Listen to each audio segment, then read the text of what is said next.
All right, so the first thing I thought we could go over, since the advanced camera techniques that we had, it was kind of just, most of the stuff was just focused on rack focusing and how you can use it for different effect.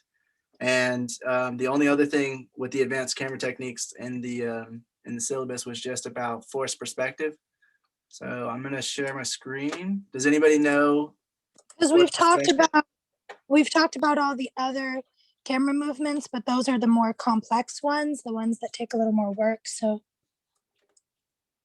Yeah, like camera movement will be later. It'll be like, all the different equipment you need to use those camera moves and how to get the more difficult shots. But I was trying to separate it, and I guess what came out was just rack focus was considered an advanced camera technique by many.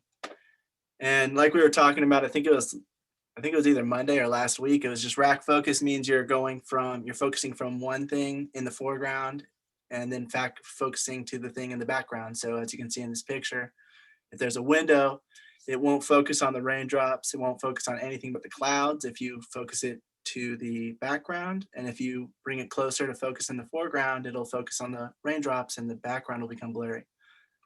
And it's used in a lot of films to show emotion, to bring attention to different items or different things, or to rack focus between two characters. If one's in the background, they go back and forth between rack focusing between them and the one character in the background and the character in the foreground, depending on who's talking or when they want to do that. Or to show that the character's looking at something like that. This picture right here, he's looking at the barn in the back, or is that a church? Well, whatever the building is, they're looking at it in the back, and it's showing what they're looking at, what their attention is being drawn to. So it is used a lot. Yeah, Raphael said it. He thinks it's used a lot. It is.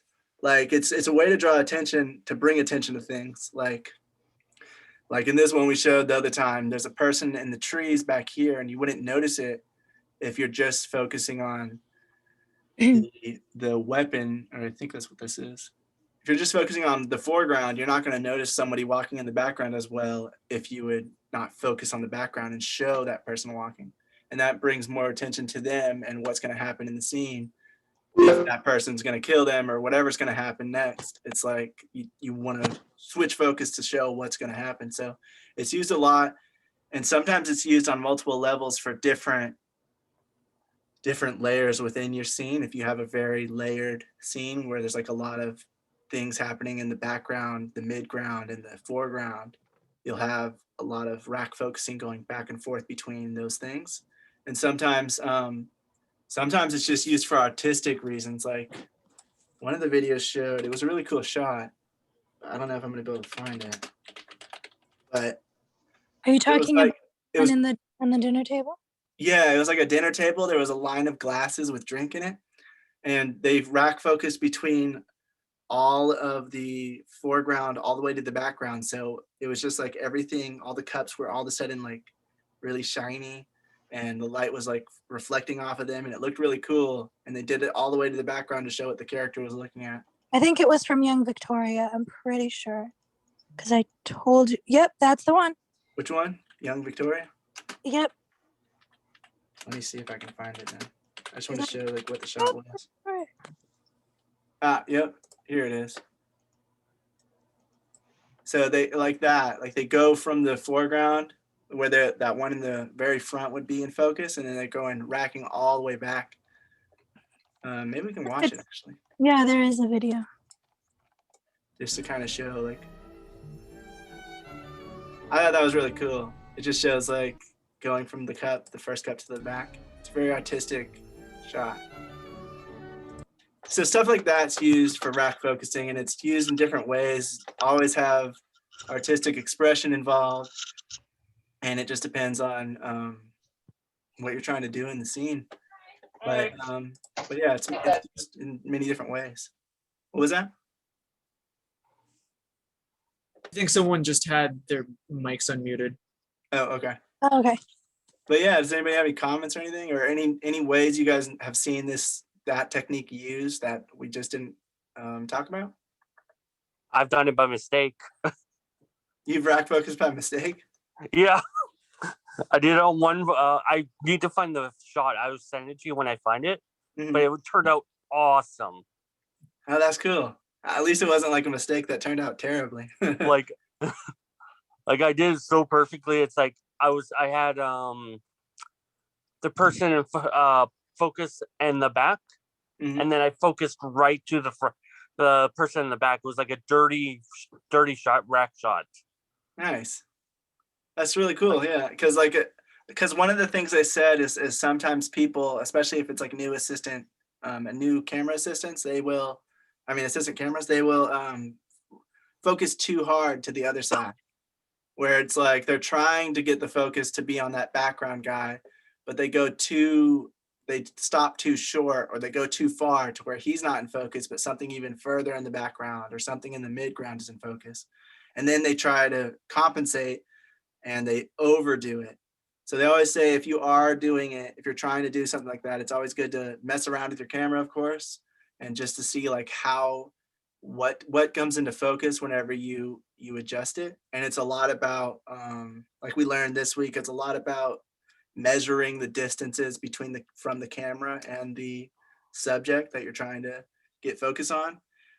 That's the way the professionals do it to get it exactly in focus, because sometimes our eyes can deceive us, and sometimes it might look in focus on the monitor, but then when you put it on a bigger screen, it's like, oh, it's not as sharp as I thought it was because I was seeing it on a small screen. So it's very important to, if you're trying to get a very professional shot, to measure the distance between all the subjects and just kind of get an idea of where you want to start your rack focus, where you want to end it, and mark it on your lens somehow by, like they said, by tape, or if you have like some kind of they call it what's it called, follow focus. No, crap, I can't remember the name of it. And also sometimes they'll use chalk markers too. Focus mechanism. I'll just say that and see if I can find it. Do you know what I'm talking about, Daniel? Yes, I do. I can't think of the name right now. Okay, but it's kind of like this. So they have that white ring around it where they would mark focus ring, isn't it? Focus ring? That I think you're right.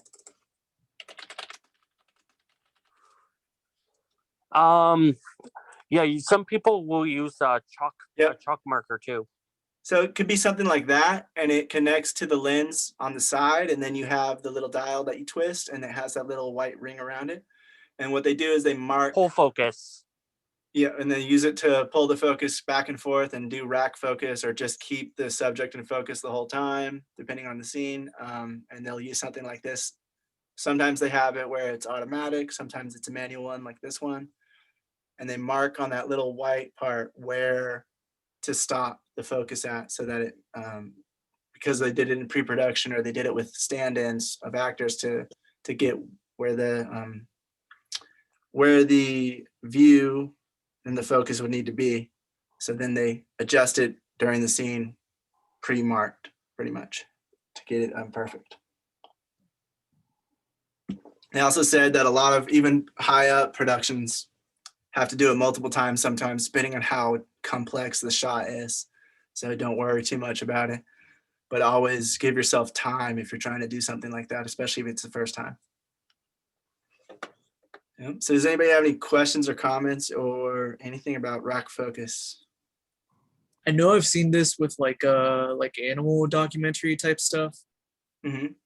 Yeah, where like I remember the scene where like they put the focus off one animal, and then they focus on like the predatory animal. Like yeah, because they're usually hiding somewhere further. Yeah. Mm-hmm. Yeah, and it just brings your attention to it. Like they were doing it in one of the videos. Right. They were showing like how even if you do slow focus, your eye just gradually moves along with the focus, whether you realize it or not. Because you don't keep looking at the thing in focus. Your eye just follows whatever's sharp and in focus, because you feel like that's what you're supposed to pay attention to. So like in that, that would bring your attention to the predator. You're like, oh no, there's a predator that's going to eat this thing. Yeah. Instead of it just being used as a surprise later.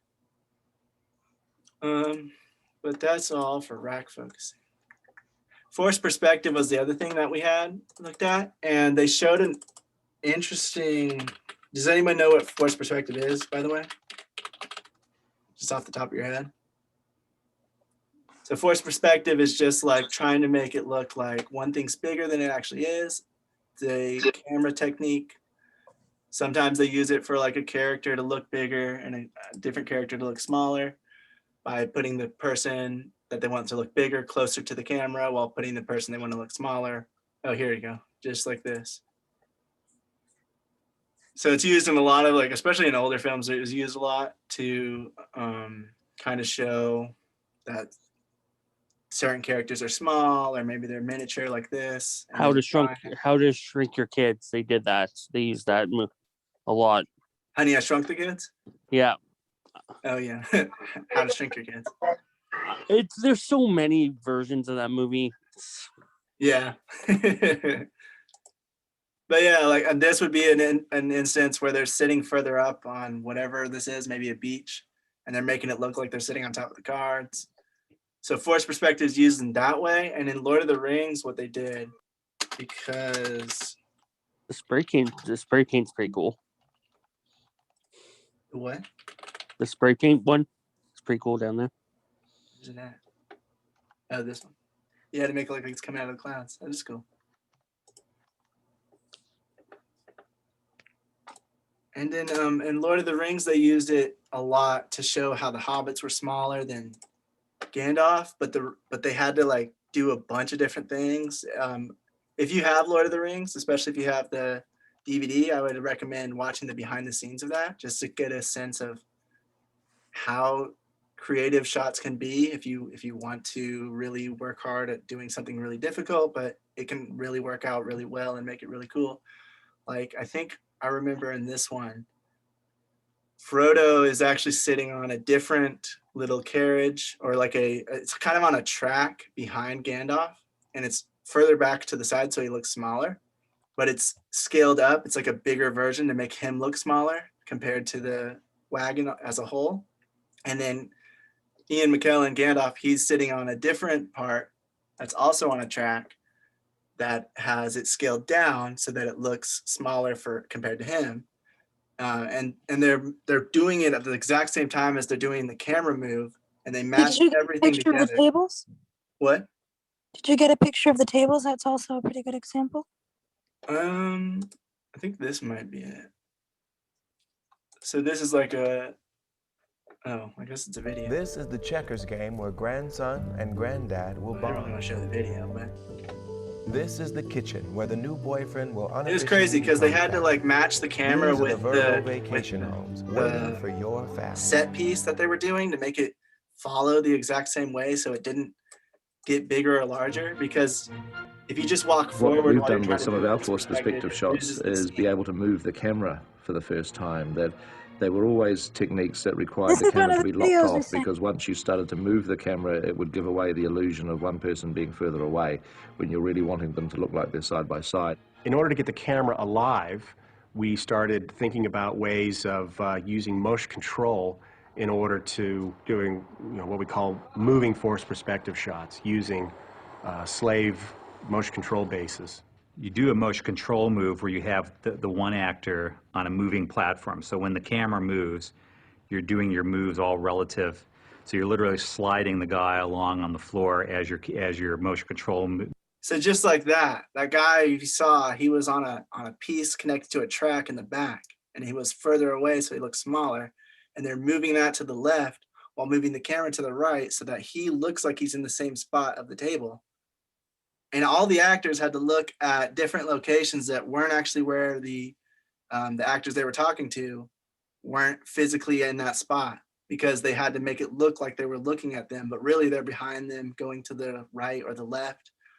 So it is just it was crazy. Like if you look at it, it's very difficult and very in depth, and it's crazy how creative some things can be once you start figuring out how to tackle certain shots and how to tackle certain scenes. But it also shows that it can be done. So that's all I really wanted to point out on that. The common or helpful to recreate the set or slant the ceiling as well. To recreate the set, like to make it look bigger or smaller, you mean?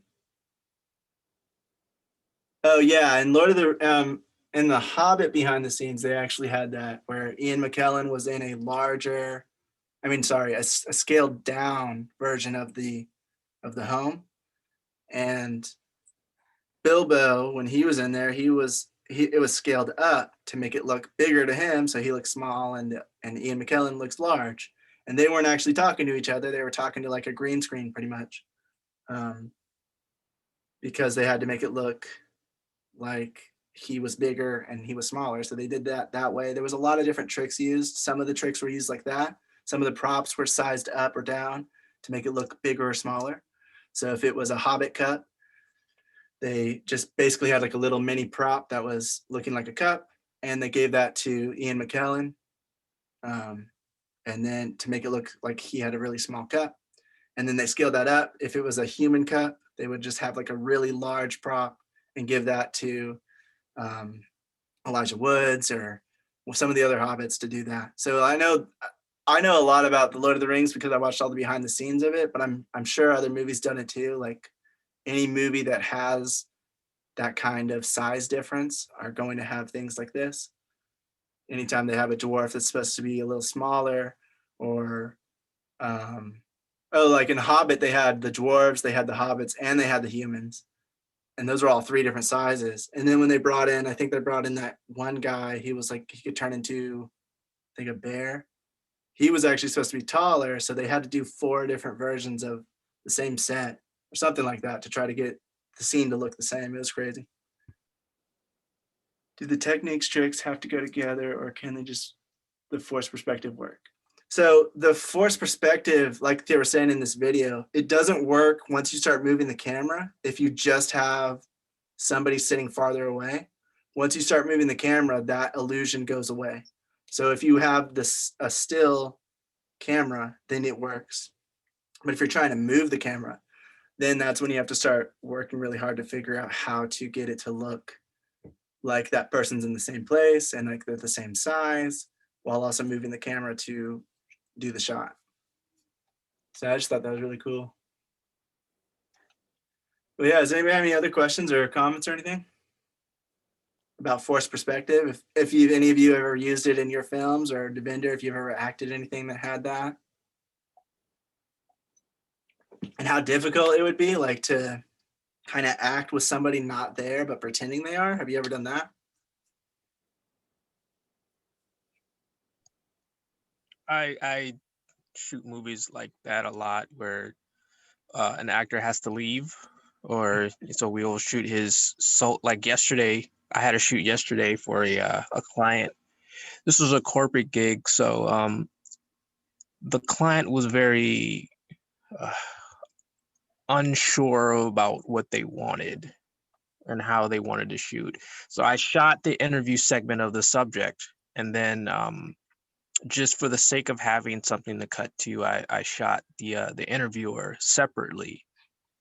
Mm-hmm. And by that time, like the actual interviewee was gone, so like he was just pretty much asking questions to nobody. Right. So like I that happens a lot.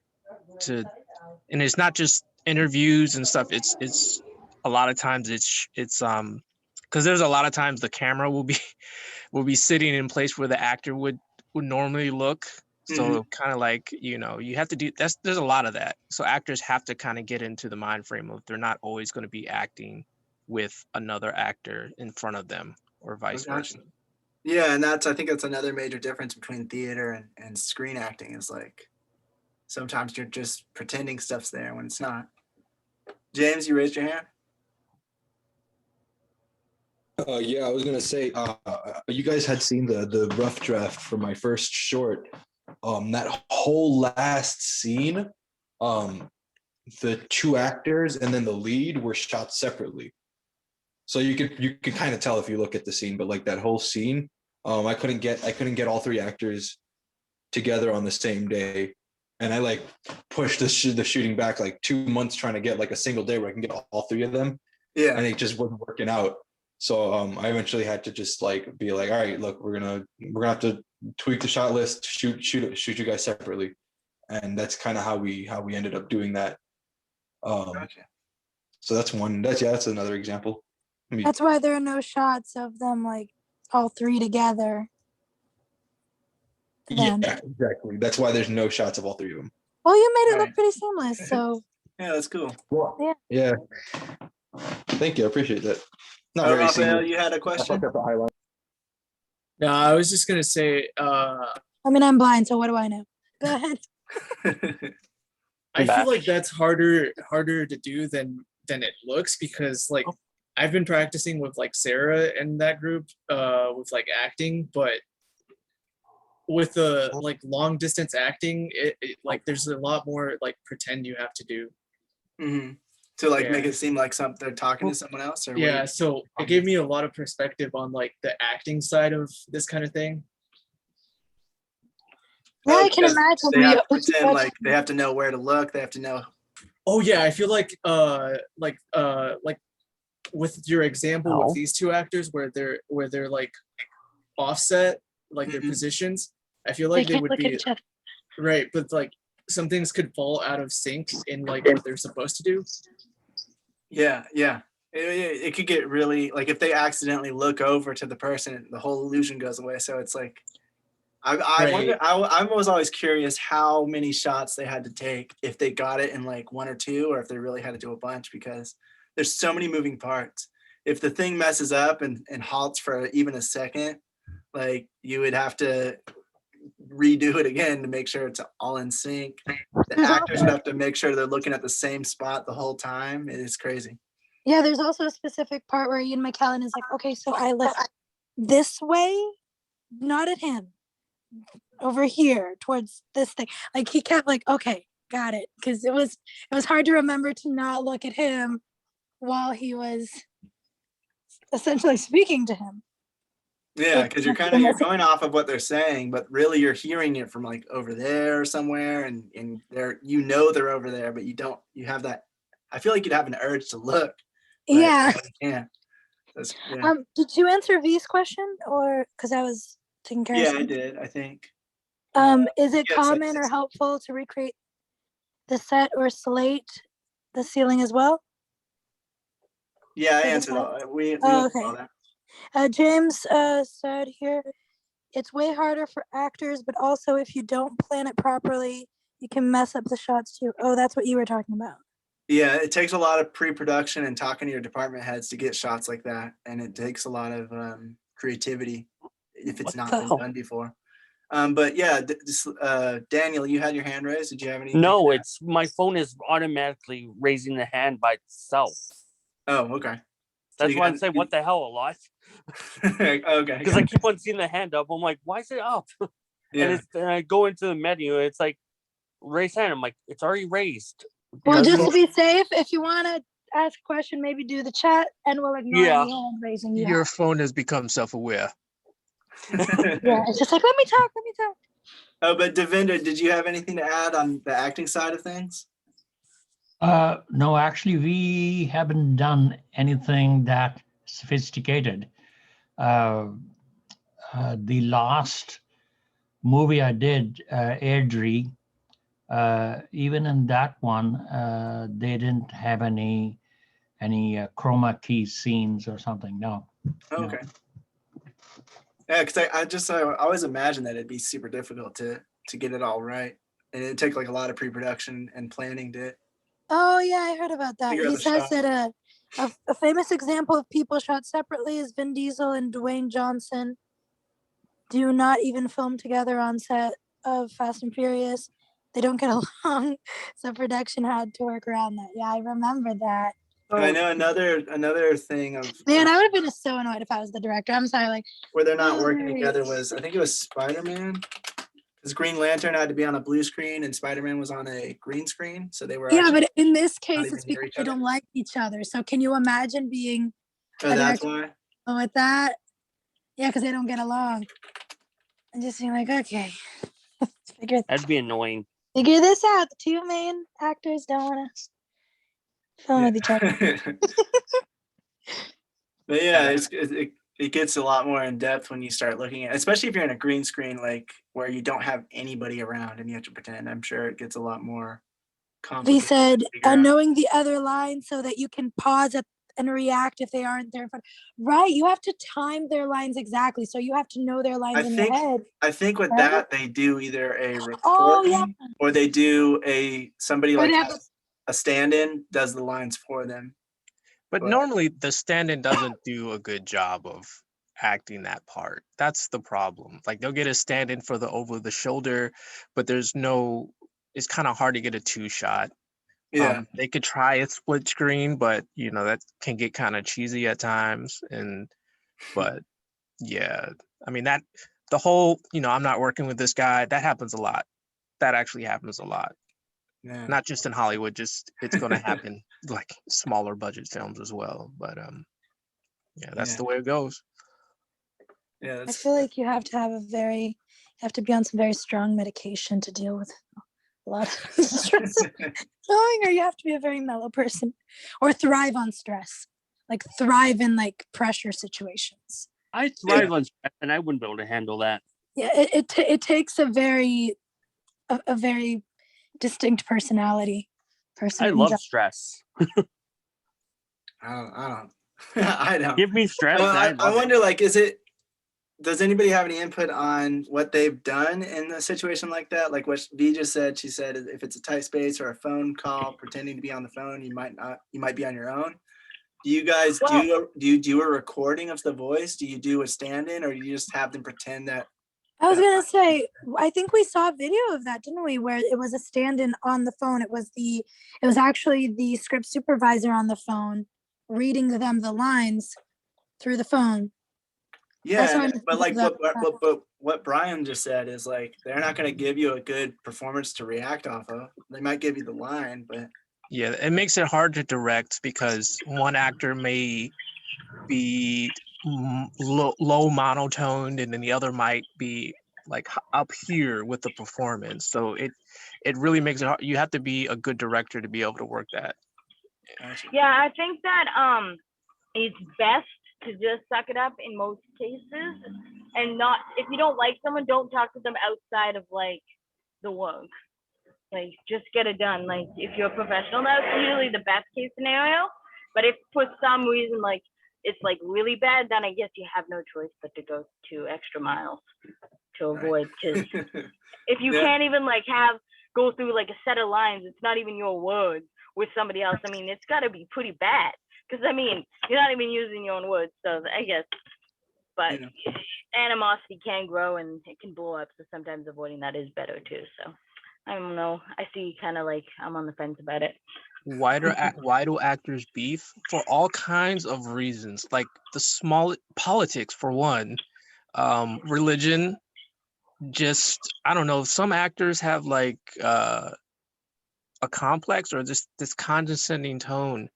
Like when you meet them, the ones that are higher up, like they just. I heard what's his name? Who's that guy? Who's that guy that was? I can't remember his name. Robert De Niro was very hard to work with. Oh my. Yeah. Tom Willie's hard to work with too. And you know, they have a thing, like I've seen actors go off on each other because like they'll be in the moment giving a performance, and then one actor feels like this other actor isn't acting up to his standard. He's like, I need you to be more blah blah blah blah. It's like then that actor's like, well, you're not the director if he's fine with it or she's fine with it. Why? You know, and then they'll start going at it back and forth like your performance is. It's kind of like when you have like stage singers and then you have the backup singer who's off key. And then the main singer is like, oh God, you gotta fix that. You're off key. And they're like, I don't know what you're talking about. You're off key, you know, or maybe the background singer can sing better than the lead, or, you know, it's just a battle of ego. I mean, because James is like, oh, De Niro yelled at Joaquin Phoenix for not wanting to go to the table read for Joker. Yeah. Oof. Yeah, it's just like, not that when I say these things like, oh, like it's not because like I adore them and I worship them. It's just because you think about actors that are talented and you think, oh, that would be awesome to work with someone like that, and then you're like, oh, actually they're really hard to work with, and you're like, oh, yeah, okay, that's disappointing. Like your perception of them hard to think about. Not even them. It's just the thought of, oh, so actors that are really professional, not professional, that are really big are going to come with a whole set of issues that I'm going to have to, not all of them, but a few of them that I'm going to have to learn to deal with, or that one would have to learn to deal with. And that's kind of daunting to think about, like, oh, I'll have to be, takes a Deal level with of, annoying but it's people. all about Yeah, but it's profession. just part of the job. Like, it's part of what happens. So, because Even in the a thing regular is, the work reason why they environment. don't just kick them out is because, first of all, they're a big name, so they're gonna get whatever your project is, they're probably gonna get it more funding or more recognition. Second of all, it's really hard and expensive to stop production and then hire new actors and go through the whole auditioning process, or figure out if that person that you had as the second in case of this actor not working out, maybe they got another job, so now you can't use them. It's just like a bunch of different things. But if you think about it, it's not just a filming thing. I feel like every aspect, in every job, you're gonna have that guy that you don't like, but is good at his job, so you put up with him, So I just feel like that's every aspect of life. Well, I also want to touch on something that hasn't been covered in any of the meetings, is that, or maybe you have covered it. Have you guys covered below the line and above the line production? Barely. Like we barely covered that. But we talked about the production thing, and the first semester we did a little bit, but not too in depth. So we just explained what it was and the basics. So above the line is like where the artistic side of filmmaking stops. And like the only people that really get there and still consider themselves artists are the director, the screenwriters, and then sometimes the actors. Like if you're a big Hollywood actor, you're automatically on that above the line because you're dealing with executives, your agents are getting in there with executive producers. So if you're a big league actor, you're not even, the thought of firing you from set doesn't even go through below the line. It's got to come from executive. So if you're a director and you're like, dude, like they will fire you first as a director before they because if the executive producers are like, hey, we want this actor to be in that movie, and you're the director and you're like, well, I can't work with him, they probably would fire you before they would fire the actor. It would have to be something catastrophic for them to say, we're going to get rid of this. Like if there has been circumstances where, let's say, who's that chick, Johnny Depp's wife, who they just fired her. Because she did all these awful things. And I guess they looked at it as, we don't want to, but it's going to look bad if we keep her there. So we have to let her go. Yeah, I'm not going to get into that, but yeah. No, yeah, I agree with that. Like the line is like the talent that they want to keep. Usually it's like the people that are harder to get rid of in most instances because they're the big names that usually are the reason why it's getting funding or got approved or greenlit. Because you have these big names attached to it. If you get a big name director attached to your project, that it's more likely to get made, and it's more likely to get taken seriously by production companies. But also it's the or distributors. Like with her, like I said, not gonna get too into it, but with her, it was like, it was getting to the point where, like, you said you were against this behavior, and now you're basically keeping this person on with this behavior. So if you're going to get rid of one, you have to get rid of the other two. That's not fair. So yeah, it was starting to look bad on the production company, and that's when they care. Like if the actor can do whatever the heck they want, it's when it looks bad for the company that they give a crap. Yeah, exactly. Usually, yeah. All right, but does anybody have any comments or questions about either Force Perspective? Mel said something about, remember that acting out a conversation without the other actor in the room is what voice actors do all the time. And then V said, yep, although I've seen some with all VO in room, like main cast, which I found to be very cool. Yeah, like I've seen it, like it depends. I've seen some that have where they'll have the two actors if they're having a really dramatic conversation in the voiceover production, they will have them in the set at the same time so they can bounce off each other. But I've also seen it where they just have their own like secluded area and they do it. Maybe they can't come in the same day, so they just schedule it however they can. So I've seen it both ways like that. Or like Yeah. like B said, the whole cast sometimes can come in and do voiceover work. I feel like that would be so much. I think that'd be more fun, right? The whole cast in that. But also, you would have to be really careful with noise as well, right? Because you have to put them all in different studios, or would you put them all in one studio? Because I've seen like where it was just like everyone had their own little box as well.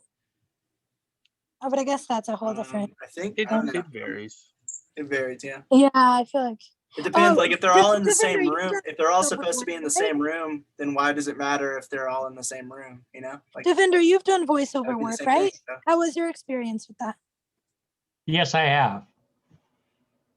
I do voiceover in 5 languages. So I have done, I was permanent on a TV station and a radio station. Every ad that they wanted to do, I did that. Then the government announcements and so on. Yes, I was quite busy on that level. Oh, cool. So like, what was your experience with it? Was it like, were you in a room by yourself? Were you with other people? Did someone read the lines back to you, or did you have to like memorize them in your mind to know how long to wait? Okay, now my recordings were done in a professional studio. If it was a government announcement, they have the money, so they paid to rent a studio but if it was a small project, then I would do it in my own studio, which I have at home. So it depends what the budget is. And when I went to the studio, you have to have your script beforehand, and you do a few rehearsals on your own. When you go to the studio, they place it right in front of you, and they ask you whether you want to sit or stand. And I usually stand to keep the vocals free to speak. So I usually don't have anyone in the studio. They are in the other section of the recording room. You can see them through the glass. So they will say either by the hand sign, repeat yourself, or go ahead, or they'll say slow down and so on. So, but there's never more than the actor in the actual recording studio. Okay. Raphael, did you have a question, or were you just thumbs upping? Oh, You have no. a question? Because I saw your the thumbs up thing. No, I was just like giving a thumbs up, not just Okay. reacting. V, do you have a question? Your hand's raised. B said it is so fun. Yes, I've seen separate, like clear cubicle with mics, but I've recorded a couple of lines where myself and 5 others were in an oversized recording booth. Cool. Yeah, that sounds like it would be fun. So yeah, I guess it just depends on like you said, the production budget, and if you can get all of them scheduled on the same day, and if you want it to be that. And if they're all located in a similar area. Yeah. Okay, but anyway, so let's continue on past this and go into the basic lighting setups, and then we'll talk about union versus non-union actors, because I think that's going to take up the most time. So the 3-point lighting is a key light, which is basically your main light source on the actor or the subject. Then you have a fill light, which is usually at the opposite side of your key light, and it is to fill in the shadows that the key light leaves. Because when you have a light coming from only one angle, it's going to leave a lot of shadows. And so then you fill that in with a second light on the other side to even it out a little better, but without the fill light. The fill light's usually at a not as high. It's usually a little lower, like 50% or something like that of what the key light is, so that there's still some shadow, so that it makes their face not so flat, and it makes a little more contrast between their features. And then the last thing on a 3-point lighting setup is a backlight, which goes either behind or above the actor, and it lights up their head and their shoulders to separate them from the background. So if you look at this picture, I thought it'd be bigger. This picture shows A is the final result of all 3 lights being used at the same time. Picture B, that's just the key light. So it looks like they're having it around somewhere in the middle, maybe off to the right a little bit. The fill light is C, and as you can see, if that's the only light on, it's filling in the right side of her face. And then the D is the backlight, which you can see is kind of giving her hair a little bit of a glow, her shoulders a little bit more depth. And then when you put it all together, you get A, and it shows how she stands out from the background and is well lit. There's a lot of different versions like we were looking at this week. There's a lot of different things you can do to make it look unique and different. If you take, like for instance, if you take the key light and move it back further or add like something called diffusion, then that would make there be more shadows on that side of the face. If you take the fill light, move it to the middle, the people will have a little bit more of a flat look, and that can be something you want. If you want it to be a little more cheerful looking, you're not looking for as much of a serious tone. They say they use that a lot. It's called, where is it at? It's called high key lighting. And that's when you have the key light lighting up their face a lot, and then you have the fill light doing almost the same or like barely a little bit less lighting than the key light to make their face really bright. It's used in a lot of sitcoms, stuff like that. It means there's like no shadows, there's not very much contrast, everything's really well lit. And that's called high key lighting. And that's when you have, like you said, there's not many shadows and everything's really lit up. Low key lighting would be the opposite of that. It would be more of a dramatic tone. You have, like if somebody's looking out a window and it's raining, they usually use low key lighting to show shadows on one side of the face, lighting only coming off of one side, like on the right, on the left right here, something a little more like that. Let's see.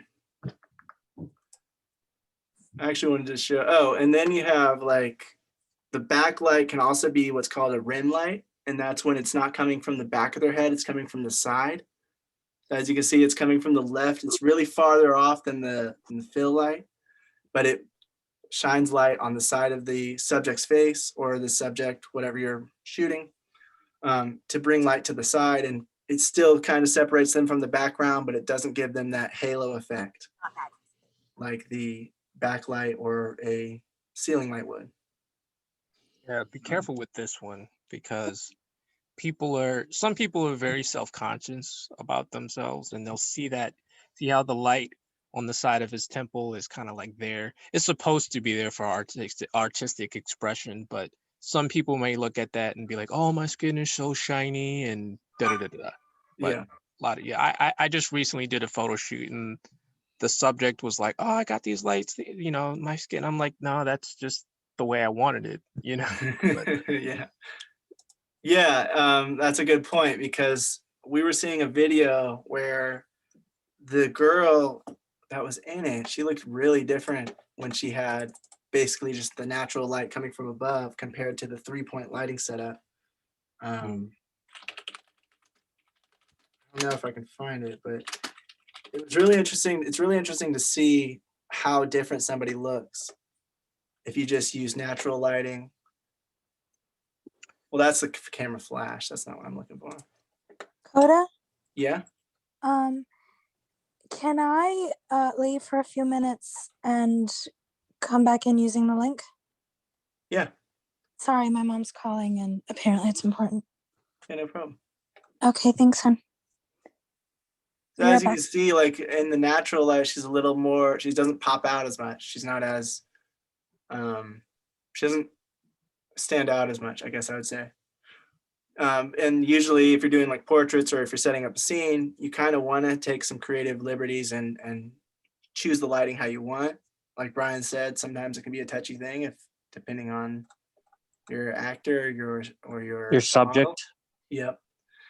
Sometimes, like you might enhance features they don't want to have enhanced. and it depends on how you're lighting it. You can see like the Also- window light and the flash looks different. I want to find the 3-point lighting that I'm looking for though. Also note that 3-point lighting can be used for a lot of things, but when you're talking about like lighting subjects, like boxes or a place, a device or something, you're gonna have to go around. You figure out something else because 3-point lighting doesn't always necessarily work for. This is pretty much set up for faces, people, Yeah. So when you're lighting cars and other types of things, you don't necessarily have to go with the 3-point lighting. It may work or it may not. So don't think like, oh, I'm trying to light this box and my 3-point lighting isn't working, so it sucks. It's not that. It's just not everything is meant for 3-point lighting. Right. Yeah, and like he said, like some scenes in movies they use one light, one key light. Like it depends on the situation, the mood, and the whatever artistic liberties they're trying to take for the scene. Some scenes don't use, they use more backlight than they use anything else. Some scenes use more, one light, key light. Maybe they use only an above light. There's a lot to it. And there's a lot of different ways you can go about making it. A lot of the videos in the syllabus will show you guys kind of what I'm trying to say. It's kind of hard to find in a picture because you can really see it when it's moving. You can see it a lot better. And when they're like turning it on one at a time, you can see what the differences is and how it affects the overall scene. That would be an instance where they're just using a key light. The other side of his face is completely in shadow. You don't even know. He blends into the background because there's no backlight. So they're only using the key light. And that's something they wanted to do to make that shot look like that. Yeah, I have a couple of those. That's called the album cover shot. Oh, is that what it is? It's Yeah. cool. I like it. I think they use it a lot in movies with windows. It'll have a little more light on the right side of his face, but whenever there's a window, they'll use this kind of lighting. Is it weird that my eyes just get weird whenever I see those kinds of shots? It's like, I think it's because I'm so used to like trying to overcompensate. It's just like blurry shots. My eyes will get all weird because they'll think I'm the issue, so they'll try really hard to focus. And so the dark image, my eyes are just like, wait, are we not seeing it right? Or is it supposed to be like that? So there you guys go. Oh, they have bounce, which is it's bouncing the light. It's like a reflector or it's a bounce card and it reflects the light back into the subject.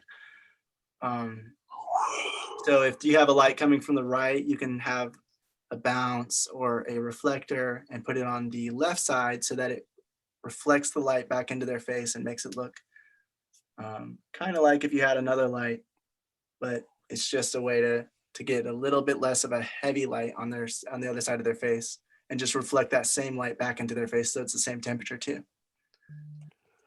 There's a lot of different liberties you can take with lighting, but the basic lighting setup is just 3-point lighting, 4-point lighting, or 2-point, 1-point lighting, whatever you want to do. But the more lights you do, the more light is going to be in the picture, the more you're going to have to set up the scene because there's going to be things in the background that are lit up that weren't before because now there's 3 lights and 4 lights instead of however many. So the more light you add, the more the whole scene lights up and the more you have to be careful not to get it in shot, the more you have to be careful not to overexpose your whole scene and make your actor stand out or your background stand out more than you want it to.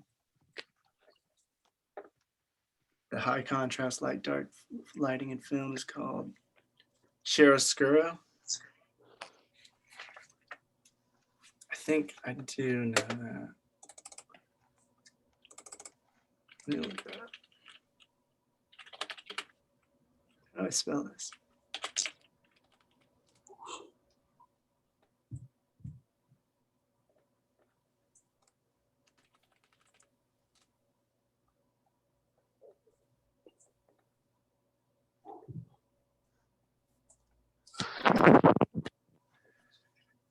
So how do you pronounce it? Is it chiaroscuro? But it's like Mel said it's the high contrast light dark area. Sorry, what? Oh, yeah, I'm not exactly sure how it's pronounced actually. Okay. I didn't know if I was the only one or not. Oh, but you had a bet of how you think. It's Italian, Jorge said. It's I think it's pronounced like I can't roll my R's, but I'm pretty sure it's pronounced chiaroscuro or like something similar to that. Because I remember learning it in art history because it's a topic that also applies to paintings. Got you.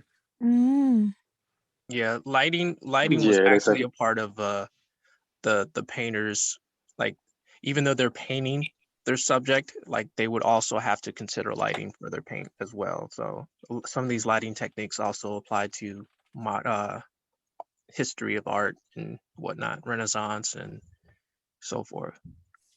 Yeah, like that'll that also, is correct. if you get It's a tell of certain artists, you'll see that sometimes they often use the same lighting in their paintings and portraits. But since we're on the topic of black and white, a lot of like you had the picture you had before, a lot of these go into like the film noir look where they use a lot of hard lighting. So there's hard and soft lighting, and hard light is more, and this is Rembrandt lighting right here. See that triangle on his face? So like that's what a lot of photographers trying to get is like that triangle. Like that's how you kind of know you're getting that the lighting kind of where you want it to be is when you pick up that triangle. Now he has a lot of shadow, but you could actually still put a fill in and that triangle would still be there. It softened the shadows up on his face. Yeah, one of the videos I believe mentions the triangle, if I'm not mistaken. Yeah, that's called. Yeah, it's basically just it's moving the key light a little bit, because usually they have like the general location of the key light is around 45-degree angle from the actor, from the front of the actor on either side. But if you move it a little more towards center, you'll have the light kind of expand past the nose to where you get this little triangle of light underneath their eye. Honey, real quick. Oh, go ahead. Just note that like these pictures are, when you're talking film noir and you're talking like this style is like this is black and white. So understand lighting black and white is completely different from lighting. When they first initially, like that's why you see like the very first colored film like Wizard of Oz. That movie is loaded with color. Like it's too much actually, because that was one of the first, and I'm not going to say the first, but it was one of the first colored films that come out, and of course they didn't know what they were doing. So like it wasn't bad, it was good, but there was really no it was very high key for no reason. Yeah, I mean, I think the fantasy setting lends to it. Yeah, I feel like it kind of overcompensated. Widely regarded as the first. Oh, okay. So it says the reason The Wizard of Oz is widely regarded as the first colored movie is because of the effect it had on the industry. Dorothy's step into the land of Oz represented the evolution from old Hollywood, sepia, whatever that is, and monochromatic environment into a new world. Thank you. Full of lively color and happiness. So just know that lighting for color is completely different. So when you're lighting color, it's going to look completely different. So when you're lighting black and white, if you decide like, hey, I want my film to be black and white, you kind of want to keep it there. So, I mean, Wizard of Oz did a good job, but if you notice like the first half of the film or shows like I Love But it Lucy, wasn't the first though. Apparently 3 more. Yeah, I didn't say it was. I said it's one of the first. I was checking to see if it was, because it's one of my favorite movies. So like I was checking to see if it was. Yeah, I know it wasn't the first. It was one of the 5 were made in 1936, and but it was, I think, a few were made around the same time. That's the only reason why it wasn't regarded as the first. Jorge, were you trying to say something? Because I remember you were trying to. Well, let Brian finish. Oh wait, sorry. It's because I'm trying to make sure that everyone's. Sorry, go ahead, Brian. So anyway, when you're lighting black and white, it looks really good. Like the hard shadows and the low, the low key tone works for it. But when you're lighting for color in black and white, it's not, because then you get grays in between and it kind of looks very dull. So when you're shooting in black and white, it's good to have a lot of shadows and it's good to have a lot of the contrast. A big extreme would be what's the movie? Sin City. They call that a black and white, and it's considered a film noir, but Sin City is legitimately black and white. It's a legit black and white film.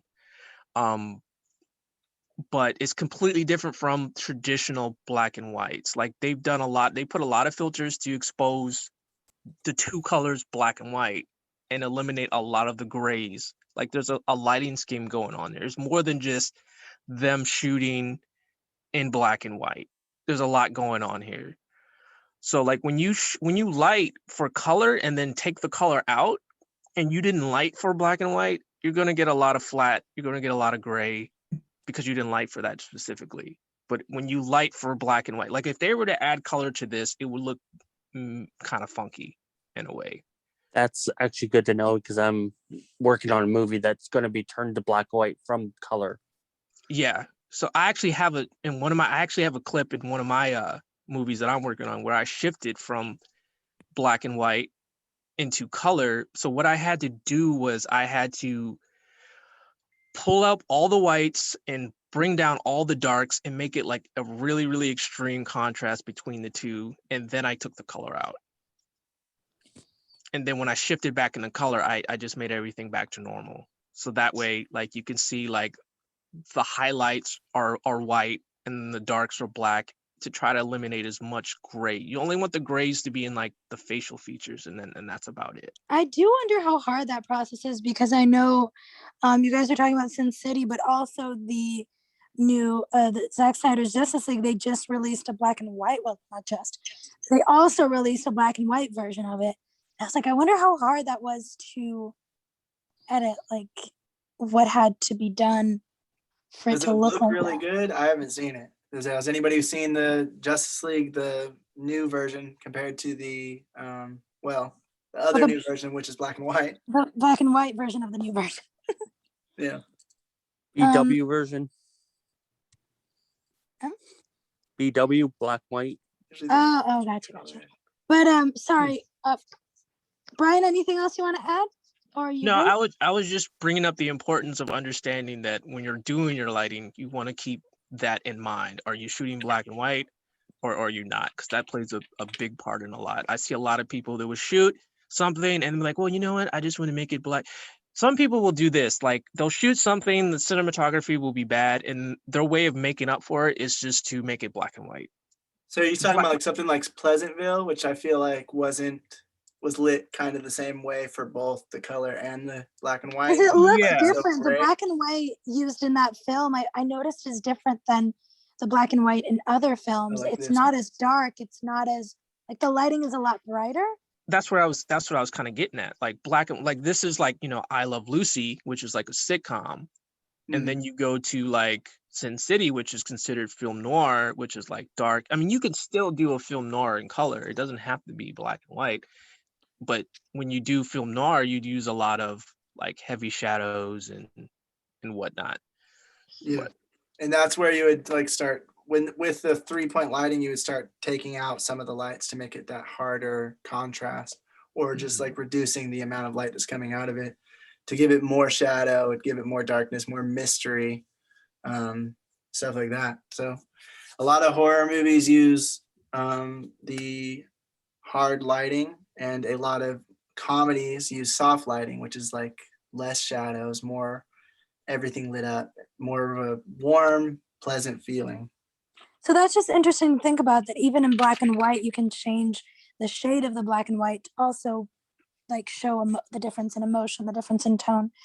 Before we move on, honey, can I let Jorge finish his thought? Because yeah, go ahead. Times. Go ahead, Jorge. What were you talking about? It was about your picture, because I thought about that too. I was going to ask you.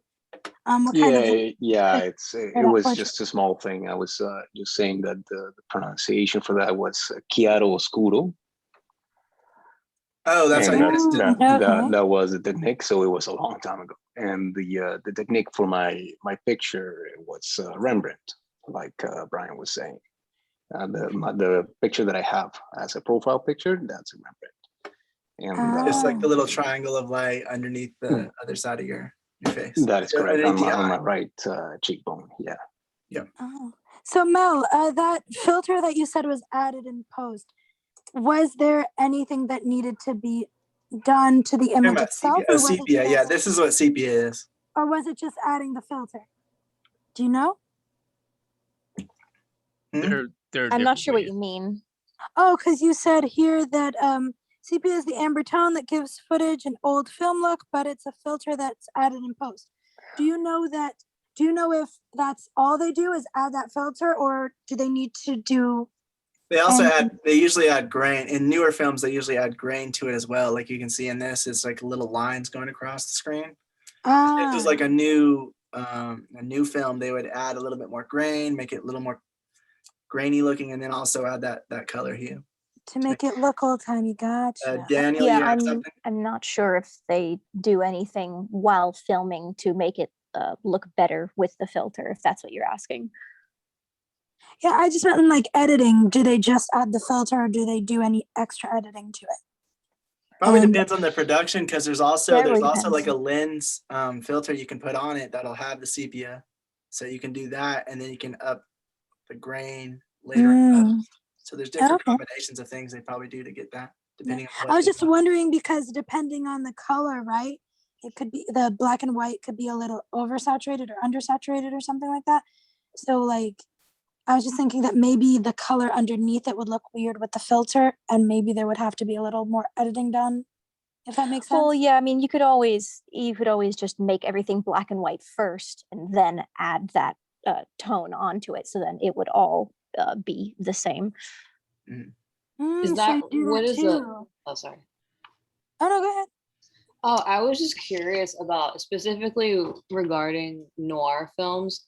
Is it recommended to try to film in sepia or in black and white first, or would it be recommended to do it in post? Because I'm assuming it's recommended to do it in post because you have more flexibility. Yeah, it is. And just do the sepia in post. Like if your whole intent is to shoot black and white, light it for black and white. And you could actually set your camera to take all the color out to help you out in the process. But me personally, when I shoot black and white films, I always shoot in color with the lighting, just in case I want colors for some reason. And then you can add that effect in there in post. And you don't even have to, you can use it. There's a sepia filter on there, or you can just add, like, as you can see, it's kind of like a brown tint to it to kind of give that really, really old faded film type look to it. So it gives you more control if you add it in post, is what you're saying? Yeah. But like you said, you need to know what you're doing. Like you need to light it for that in production. Otherwise, like you said, it's not going to look as good. The only time that I've used sepia is once for a commercial that was supposed to be a joke. I'm not really a fan of sepia, and but I mean, it has its uses. But basically, it's just like Brian was saying about color. You can change hues. Like for instance, if you go like to the closest thing, if we were talking about black and white, you can see my picture. My picture was shot in color, of course, and I needed to separate myself from the background. So the color of my t-shirt is actually red. I had to change the hue in post, so it didn't get lost. So it didn't, get lost in the whole black darkness of the whole picture. So you can change colors on the hue. You can change. You pick a color. You get your color picker and you choose a color that you want to, and then you change that into change the hue. But you have to be very careful with oranges and yellows and reds, because that's where the skin colors fall normally. So, but yeah, I just wanted to say that, because like undertones and stuff like that. You can change that. Yeah, you can change that, and then there's you have a lot of flexibility. And let's remember that film noir is not just making something in black and white, because they say that now we have neo noir and stuff. It's basically the what it is. It's a style of film. Normally the topic of films. You can see Sunset Boulevard, and you can see a lot of films that are actually noir films, and that it's actually the style more than the color. Daniel, you had a question? You have your hands raised? Yeah, I did. I just wondering, like, I've never done a black and white film before myself, so I don't know black and white lighting, if it's like how different it is. But I was just wondering for, like, because the film I'm working on that's coming up, they want to have the whole movie in black and white. What if it is, because I don't know if they don't know how to set it up and that difference. How is it gonna? Are you gonna be able to tell the difference from like? If the lighting isn't specifically set up for the black and white, you mean? Yeah. So Anyone have an answer to that? I mean, if you look at these pictures here, this is the film noir style. Really harsh shadows.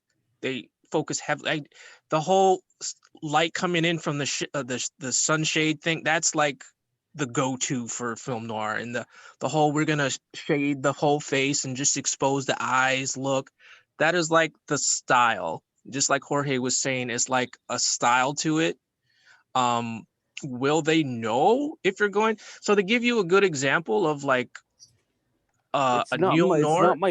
It's not my film, but I wanted to look decent, so I wanted to at least know some common knowledge on this.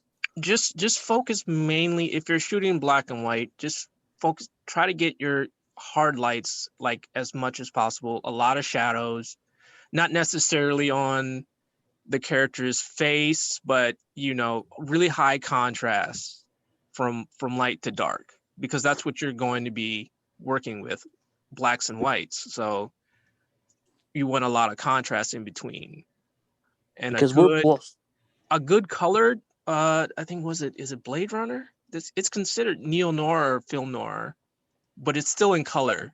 But if you look at their lighting setup, it's lit. You could turn Blade Runner and just take all the color out, and it will look just like some of these black and white photos here. Okay. Because we're blacking out the windows with garbage bags, so. Okay. Because I don't know how well that's going to turn out. It's kind of making me it's, again, not my project, not really my concern, but still I want to be there for the director, because I am the assistant director on this. Yeah, just know you want a lot of high contrast with your blacks and your whites, so you don't have to worry. You don't have to worry so much about soft lighting, because when you do a lot of soft lighting, that's where you get a lot of grays in between. Okay. Which then you're kind of splitting off into the I Love Lucy, or what's that trailer that just came out? The WandaVision type style. Still haven't seen WandaVision yet. The first few episodes were apparently, I think they were like in black and white, and people were losing their mind. Like, dude, why did I pay to see this movie that's only, I paid all this money for a colored TV and it's in black and white. So people were just losing their minds over it. But seriously, that's kind of pathetic. Yeah. All right, but yeah, so the noir film, that look has a lot more shadows. Like you said, if you took this image, you took it out, you'd still have a lot of shadows on the left side of her face, and the right side of her face would be lit. Oh, I see what you're saying. Blade Runner, Lisa was talking about, it's in color, but it still has that same lighting setup of very harsh shadows on some parts and very bright on the other side. So it's a lot of high contrast if you want to have that kind of look. Makes sense to me now. I just hope the director can fix that. He's the one editing it. He should be in this meeting then, if that's the case. Yeah, right. This is the first film he's ever directed. Good job, Brian, promoting the group. Hey, I already told him about the group. problem. He's like, he thinks he's The too problem good with for this the group. guy is that, I'm sorry for cutting you off, but if the director doesn't know what he's doing and is just learning this, he's gonna find that he's gonna be stuck trying to raise the shadows, and then the whole film is gonna look like crap because he didn't have enough light, he didn't light things properly, and then it's because if you don't light things properly on the And first you try to take, fix it in it's editing. very, very hard, and you have to do some compositing to create fake shadow. It's gonna be crazy. So he has to get it like right on set. This And is if the so, first like, film and if he's ever not directed. doing it, yeah, Daniel, if he's not doing it, I feel like he might get, if he's like your friend and you guys are No, I just just feel having like a the whole filming is a learning process. So if it's his first film, and he doesn't want to research beforehand, then he's just gonna have to learn after the film. Yeah, that's what I was gonna say. just how Don't it is. try to like tell him if he's not like your buddy and you're going out for a drink and you're talking about it. Because otherwise he might be like, oh, you're trying to control my movie or whatever. You never know, like sometimes Like- people just need to gain experience on their own, and sometimes you telling them something might have the opposite effect. They might Like I'll give him a Get heads up defensive. on what I've learned tonight. I'll give him a little bit of small heads up, but then I'll let him live from there. Yeah, but like if it's not your, all I'm saying is like if you know him and he's a friend, then great. But if you're just doing this job and you don't know him that, then maybe it's just not your, because no director likes to be told like what he's doing right or what he's doing wrong, right? And like, Yep, I know. and it's also rude to like if you're in the crew and you're telling the guy. So just make sure that you have a good relationship. If Steven's asking if he's the DP and the director or just the director. He's just the director. Okay, so the DP could possibly know, right?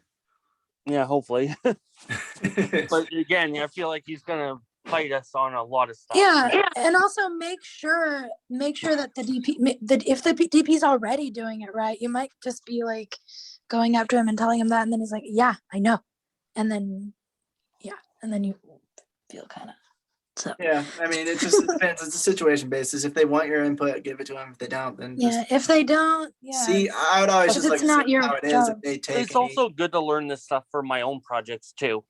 Yeah, but don't try to like give input on someone else because they'll get defensive. It's not our place, that kind of thing, DP is director of photography or cinematographer. Arden. Yeah. Oh, okay. I got it. Yeah. Yeah. So does anybody have any questions about lighting? I think there's only two other things I want to talk about with lighting that we learned this week anyway. And like I said, next semester we'll deep dive a little deeper. I think it's next semester. One of the semesters we'll dive a little deeper into lighting, and we're going to try to mimic scenes and stuff like that, mimic shots at least. Just to be clear, because Stephen also asked, DP is the same thing as a cinematographer, director of photography, cinematographer, not the director. Okay, because he asked, is the DP the director? No, he's asking is the guy the DP and the director, because that happens. Sorry, I read that wrong. Good job. Yeah, so we're gonna delve deeper into lighting later. I just wanted to because cinematography is lighting is a huge thing with cinematography. You couldn't get any picture without any light. So of course lighting is like one of the most important things, but there's so much to it and so much nuance that I think it's better to put it in its own category later. So you can light everyone's way. What was that? So you can light everyone's way. I was gonna say, honey, no. Oh man.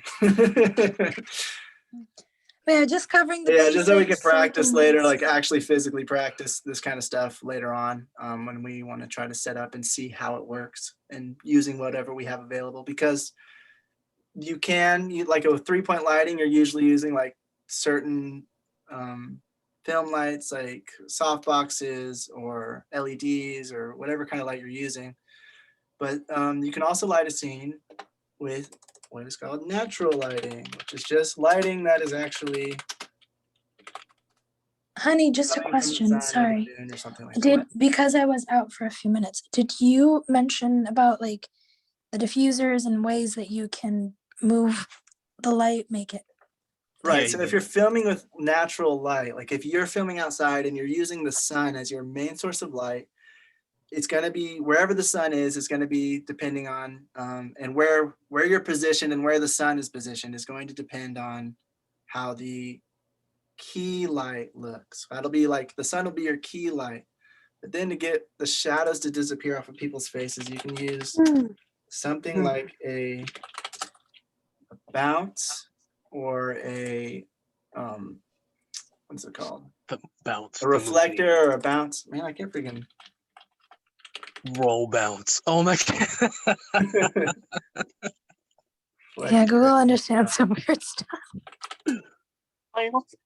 Okay, so a reflector or a bounce is like this. That would be a bounce, or yeah, that's a bounce. So the light's coming from the sky, you know, the sun, and then it's going down onto that whiteboard and reflecting back into the actress's face. And that would take away the shadow that's coming from, that's being cast on her face from the light that's coming from above. And so there's many different ways you can use just natural lighting to light a scene. I've seen some indoor natural lighting scenes that have the sun coming in through the window to light the person's face. It gives it kind of a noir look, and it gives them that the window shade shadow on their face. And they use things like bounces or big reflectors to bounce as much light as they want into the actor's face, or diffuse it with sometimes they put like a diffuser. If the sun's too bright, they'll have something. I don't know if that's a diffuser. Do you guys know if that's a diffuser? It is. You have that picture up this right now. That big white sheet is a sun diffuser or Okay, a that's light what I thought. diffuser. So right But they there, like also that, can use it to it bounce takes the light and it disperses it a little more. It makes it less hard lighting and makes it a little more softer spread, so that the lighting isn't so harsh and it doesn't create those harsh shadows. So sometimes you can use that to use just natural lighting and use stuff like that to block some of the light. I've seen there's also, you use like black cloth or something, like I think somebody mentioned it, they used it in their own set where they're covering the windows with Called the black flag. cloth. Well, they flag. They call them flags on film sets. Said flags? Yeah. Okay. So they'll use that And to the block getaway light. is garbage bags. Yeah, that's you. So something like that will block the light from even coming in if you have it strong enough, and you can put it on the windows or you can put it somewhere in front of the light so that there's not much light going in whatever direction you have the light pointing. There's a lot of different ways to choose what lighting you want to come in and choosing what you want to be shown onto the subject you are filming. There's a lot of different techniques and tricks. And like I said, we'll get into a lot of this more once we cover lighting. We'll go into all of these things. And I'll know that it's a flag and not just some black cloth. But yeah, so I just wanted to kind of cover that, because the other thing they do is something called motivated lighting, which is basically trying to mimic natural light. If you're trying to mimic natural light, but you don't really have the sun shining through these windows, you might put a light on the outside, change it to the color temperature of the sun, and have it shine through the window so it looks like the sun's shining through. And that's another thing they do with lighting that we learned. So yeah, does anybody have any comments or questions about lighting? Anything that I left out that for basics that you feel like is needed? Always call sparking when turn on lights. Depending on where you are, it could be turning, well, it could be striking. Striking. But anyway, just know that when you're doing your lighting setup, that you have the flexibility to mix it up with natural light and the 3-point lighting setup. So like I got into a big debate with somebody, like they were like, oh, we're shooting outside, so we don't need any lights. You could use a light, like an LED light with a sunlight temperature. You could use a light as a fill, or you can use an actual light for a background light when you're shooting outside. Like sometimes the sun is like cloudy and you lose the sun, so you would put like a backlight, an artificial backlight on your subject while you're outside. Mm-hmm. You know, the clouds move around, so you're going to lose sunlight. And yeah, you can't rely on a light that's constantly moving. Yeah, so there's that aspect. So you can mix it up. You don't have to stick to the 3-point lighting aspect of it. And when you're indoors, like I'm a big fan of natural lighting, shooting indoors. Mm-hmm. And I'll use, and one thing you guys really didn't go over was I'm pretty sure you guys talked about it before, but like practical lights and then having. Oh, right. That's the other thing. Practical light is anything that's in the scene. It can be used like lamps. Sometimes you'll see scenes, like if you ever watch Everything Wrong With or something where they're pointing out things that are wrong in a film, they'll point out that there's like sometimes 6 to 7 lamps in a scene. And it's just to give it kind of ambience and a different feel, but without having those harsh lights. So they just have like something like a lamp or a ceiling light or something that looks like it would be, and that's called a practical light when it would be in the actual scene, the frame. Yes. And I use practicals a lot. I love practicals because they pretty much give you an excuse to use gels. So like if you have like a little red lamp in the back and it's producing a red light, like you could actually use a back red light and put it on your subject and like heighten the color on a person's face. Like these little lights in the background here. So even though they didn't really give him a backlight, but they could, and it would make sense because there's all these colors in there. So like if they were put like a little red light just like on the rim of his neck, like it would make sense because there's red lights in the back. And right. So even though those lights don't actually give off enough light to reflect on him in the scene, they could do it with a separate light and make it wouldn't seem unnatural because all that light, like you said, is in the background. So a red reflection coming onto his neck, we wouldn't be like, that doesn't look real, because we just see it like that. The lights pretty much explain some, what's going on with the backlight. So that's why I love using practicals a lot. So like I'll use a window as my key light, and then I'll put like an LED light on there, and I'll heighten the light to to overexpose them just a tad, and then I'll turn my f-stop down. So even though like the light is like this harsh blue, it makes sense because I have a window in the background, and they'll say, oh, well, it's matching with the window. And then I'll mix color temperatures with like tungsten. Like I have a tungsten light in the back, like this orb in front of the guy, that's a tungsten light. But even though it's all like warm lighting, but you could mix it up and maybe put like a blue in the back to mix the color temperatures with it. I'm going a little bit too in depth into it, but yeah. Yeah, this will be more like covered later. But yeah, tungsten lights are like warmer looking, and what is the other one called? Fluorescent, tungsten. Fluorescent lights are a little bit more bluish white hue.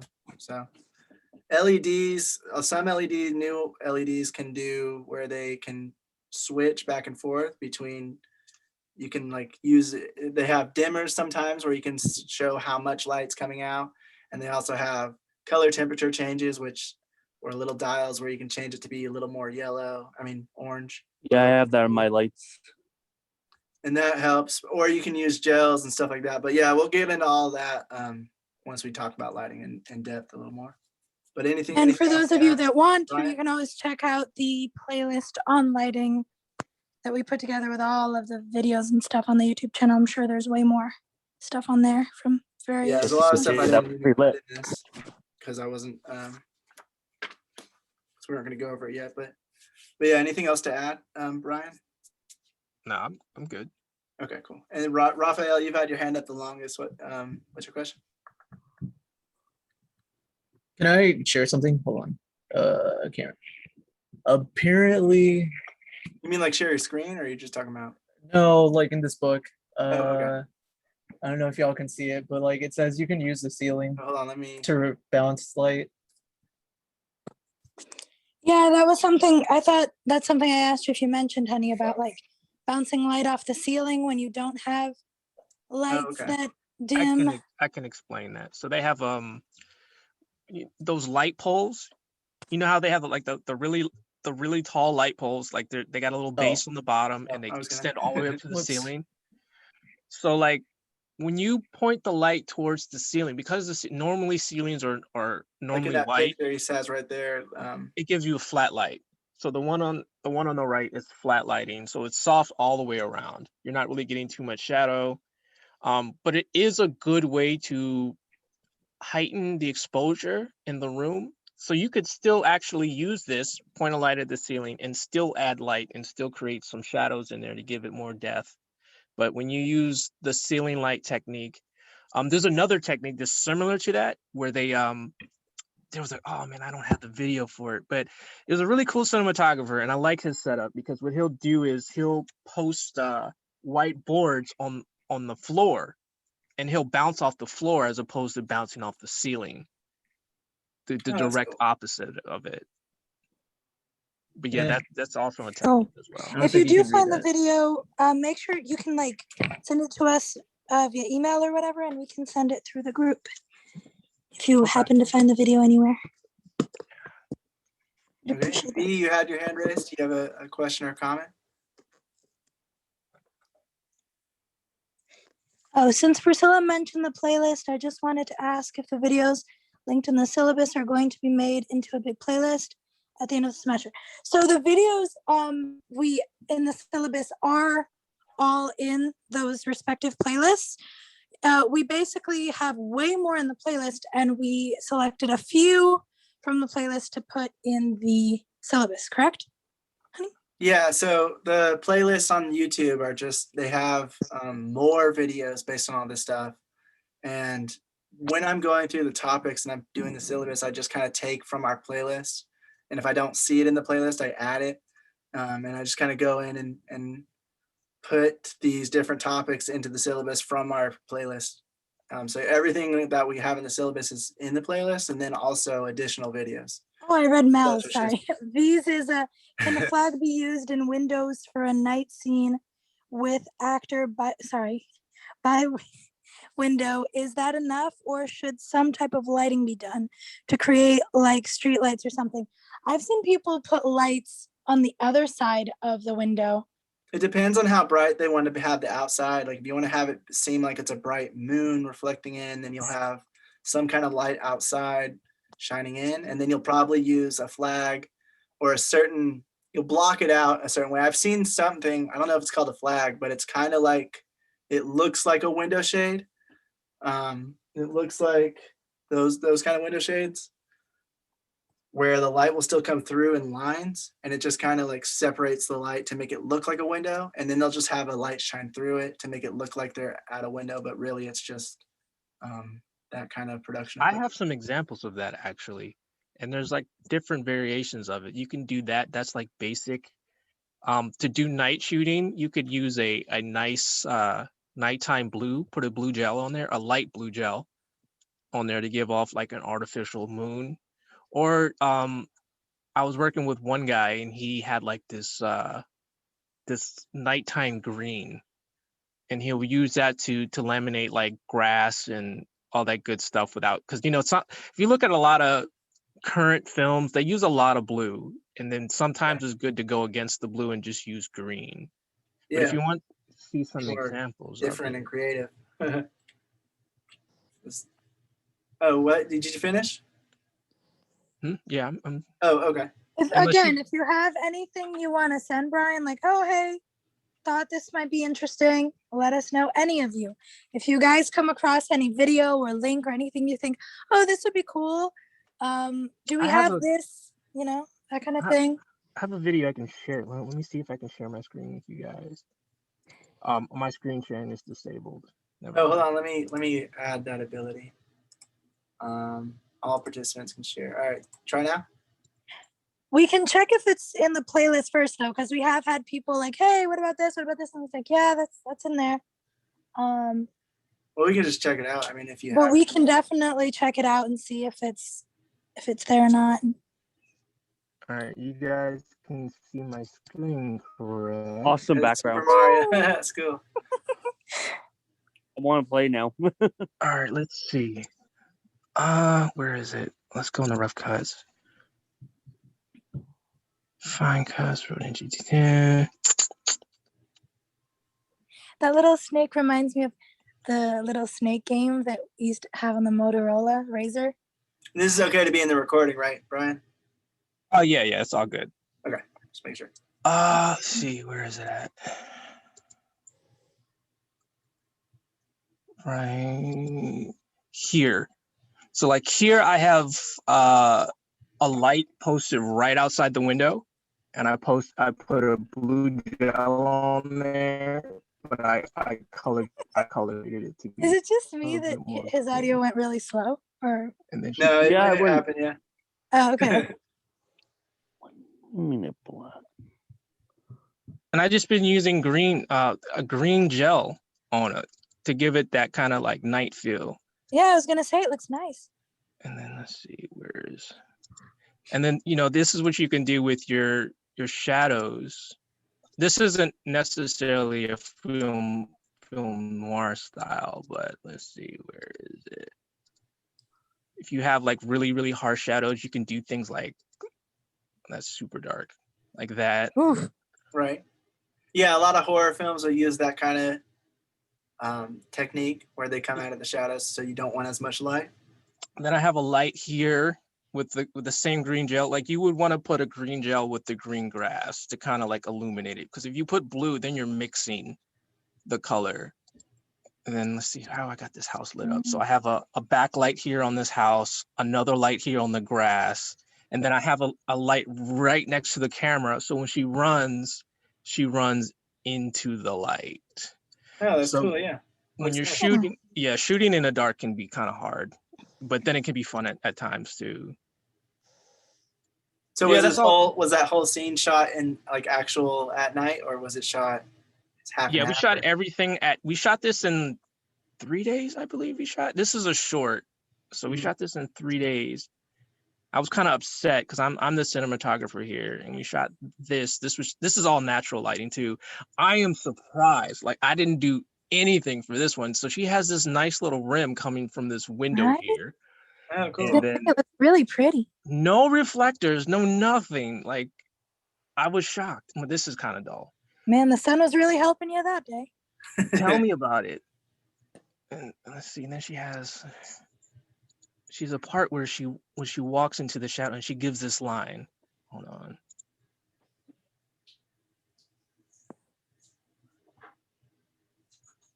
I can't hear it.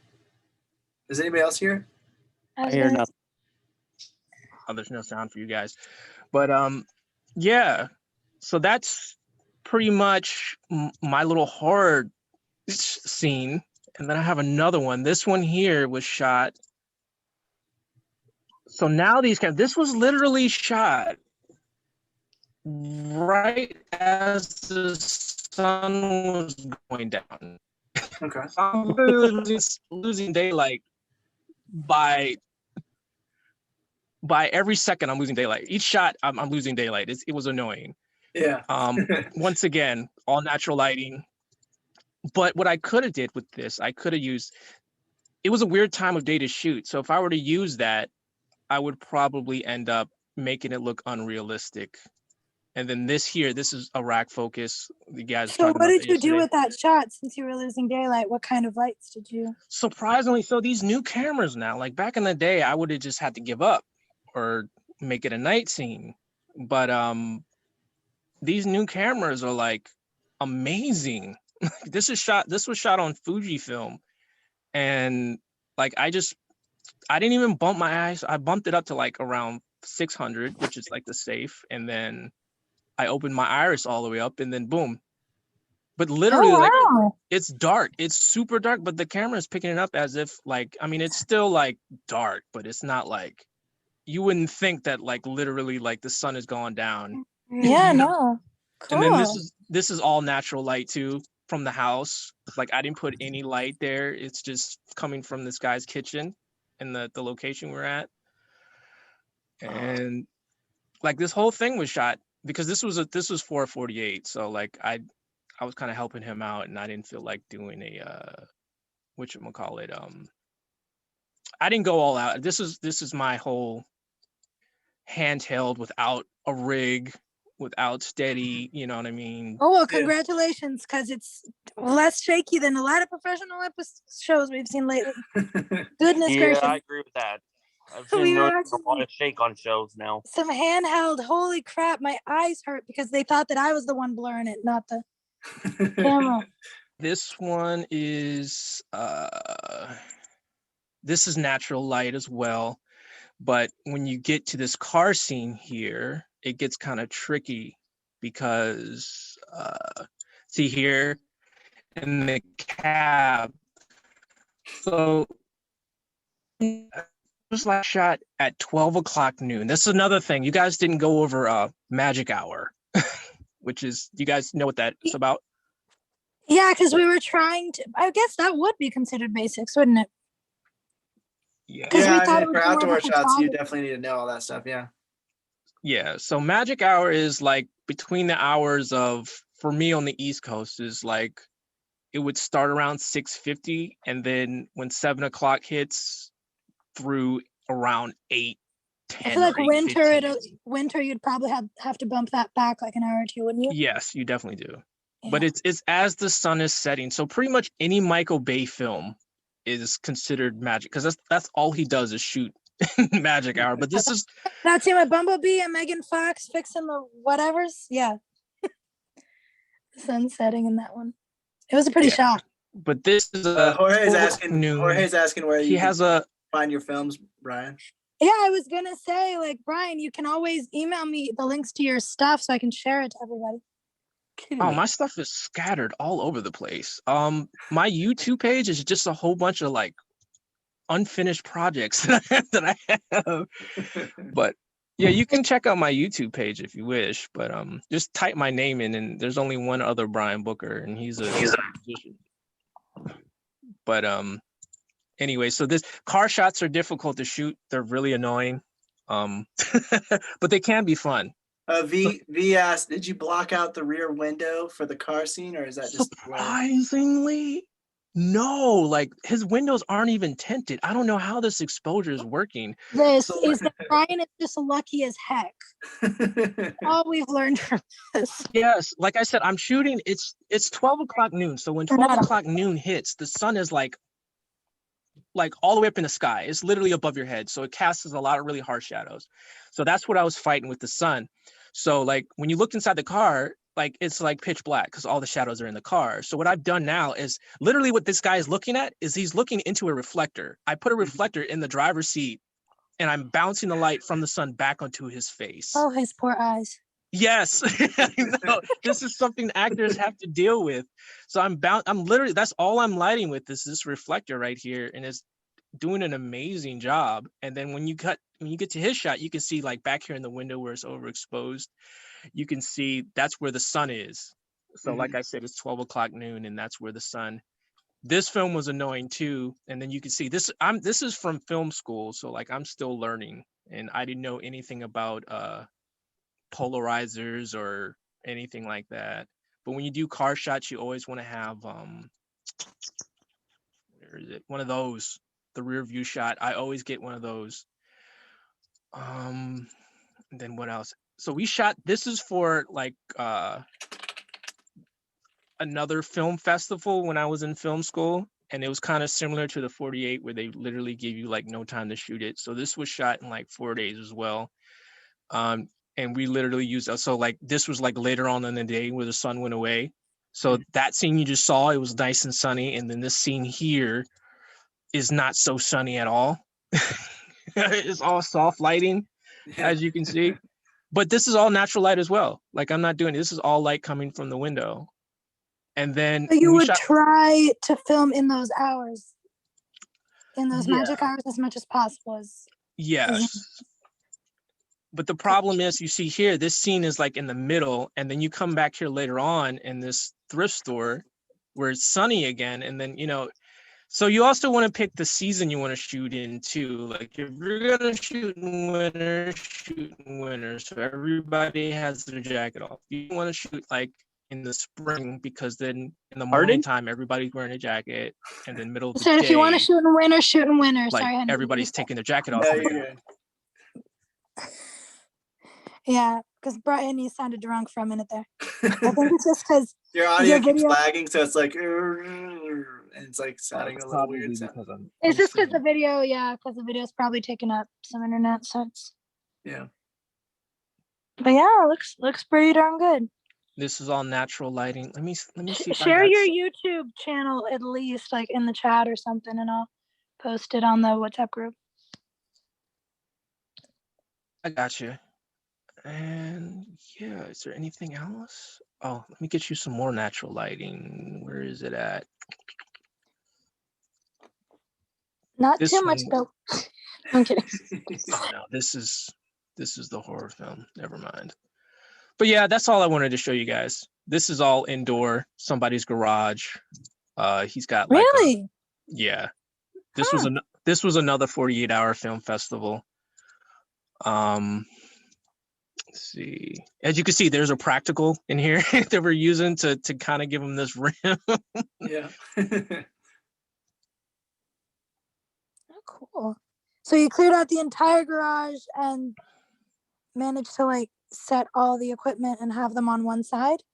Yeah. Oh, another thing. So like when you shoot against windows, we have a an ND filter. You can get a huge sheet of ND filter, and we just taped it to the window because it was so overexposed.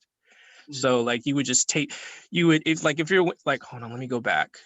So the problem is when you're exposing your shot and you're exposing against the window, the problems can be like if you were to lower the exposure on the camera to match the window, then he would be super dark. But if you get him at a normal exposure, then this will be super bright. So what you would do to combat that would be to put an ND filter on there. Or you can expose the window and then put a light on him to make up for the darkness. But the easier thing would just to be to put an ND filter on the window and just be done with it. Gotcha. Cool. Any questions on lighting? And I know I'm kind of like infringing on you guys' class time.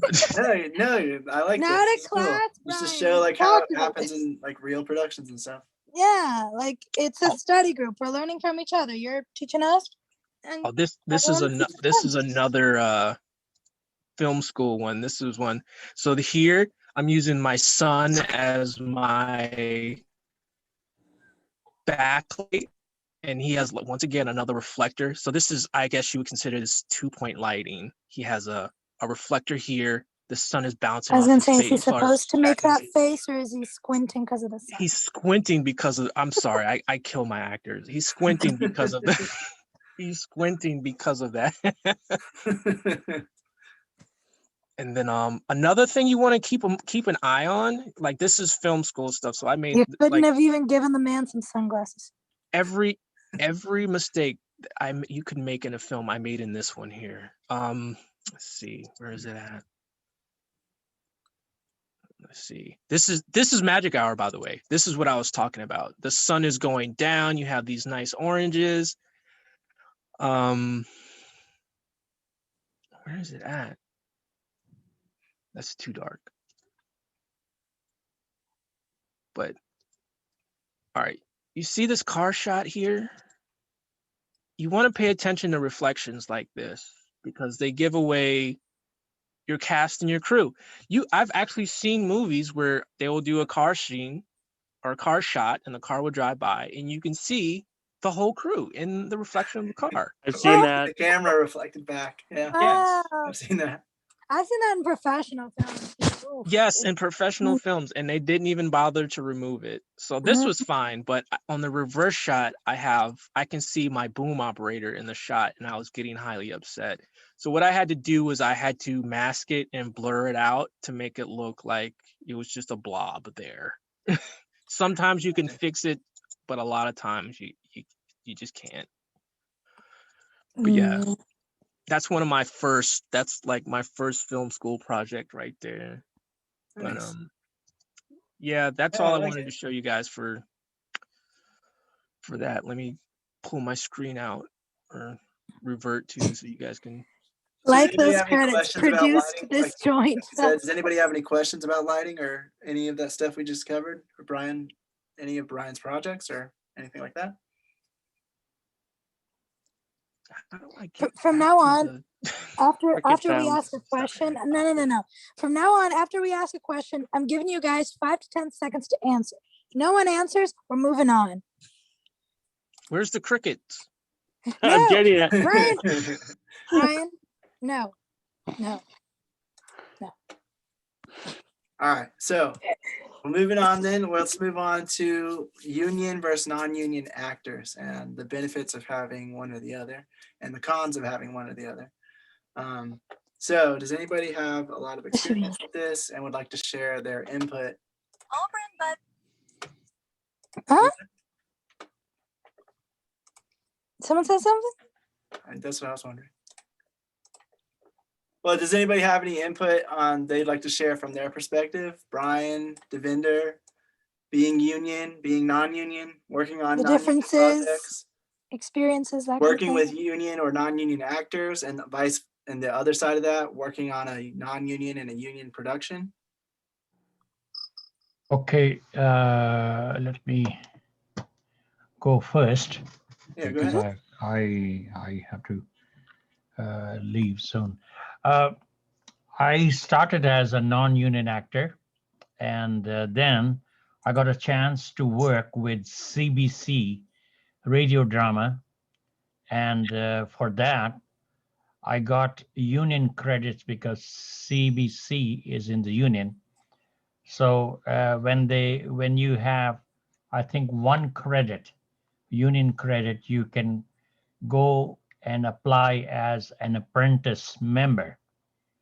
So I did, and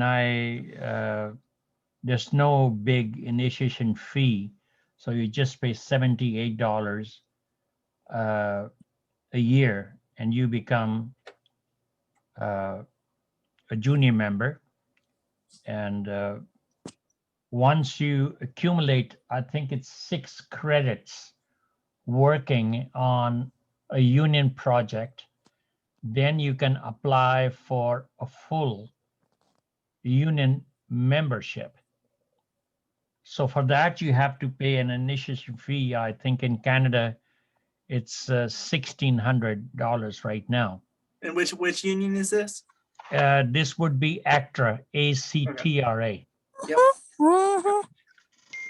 ACTRA, and then in Vancouver, they have gone as a branch umbrella office, and it's called UBCP, United British Columbia Performers, but it's a branch of ACTRA.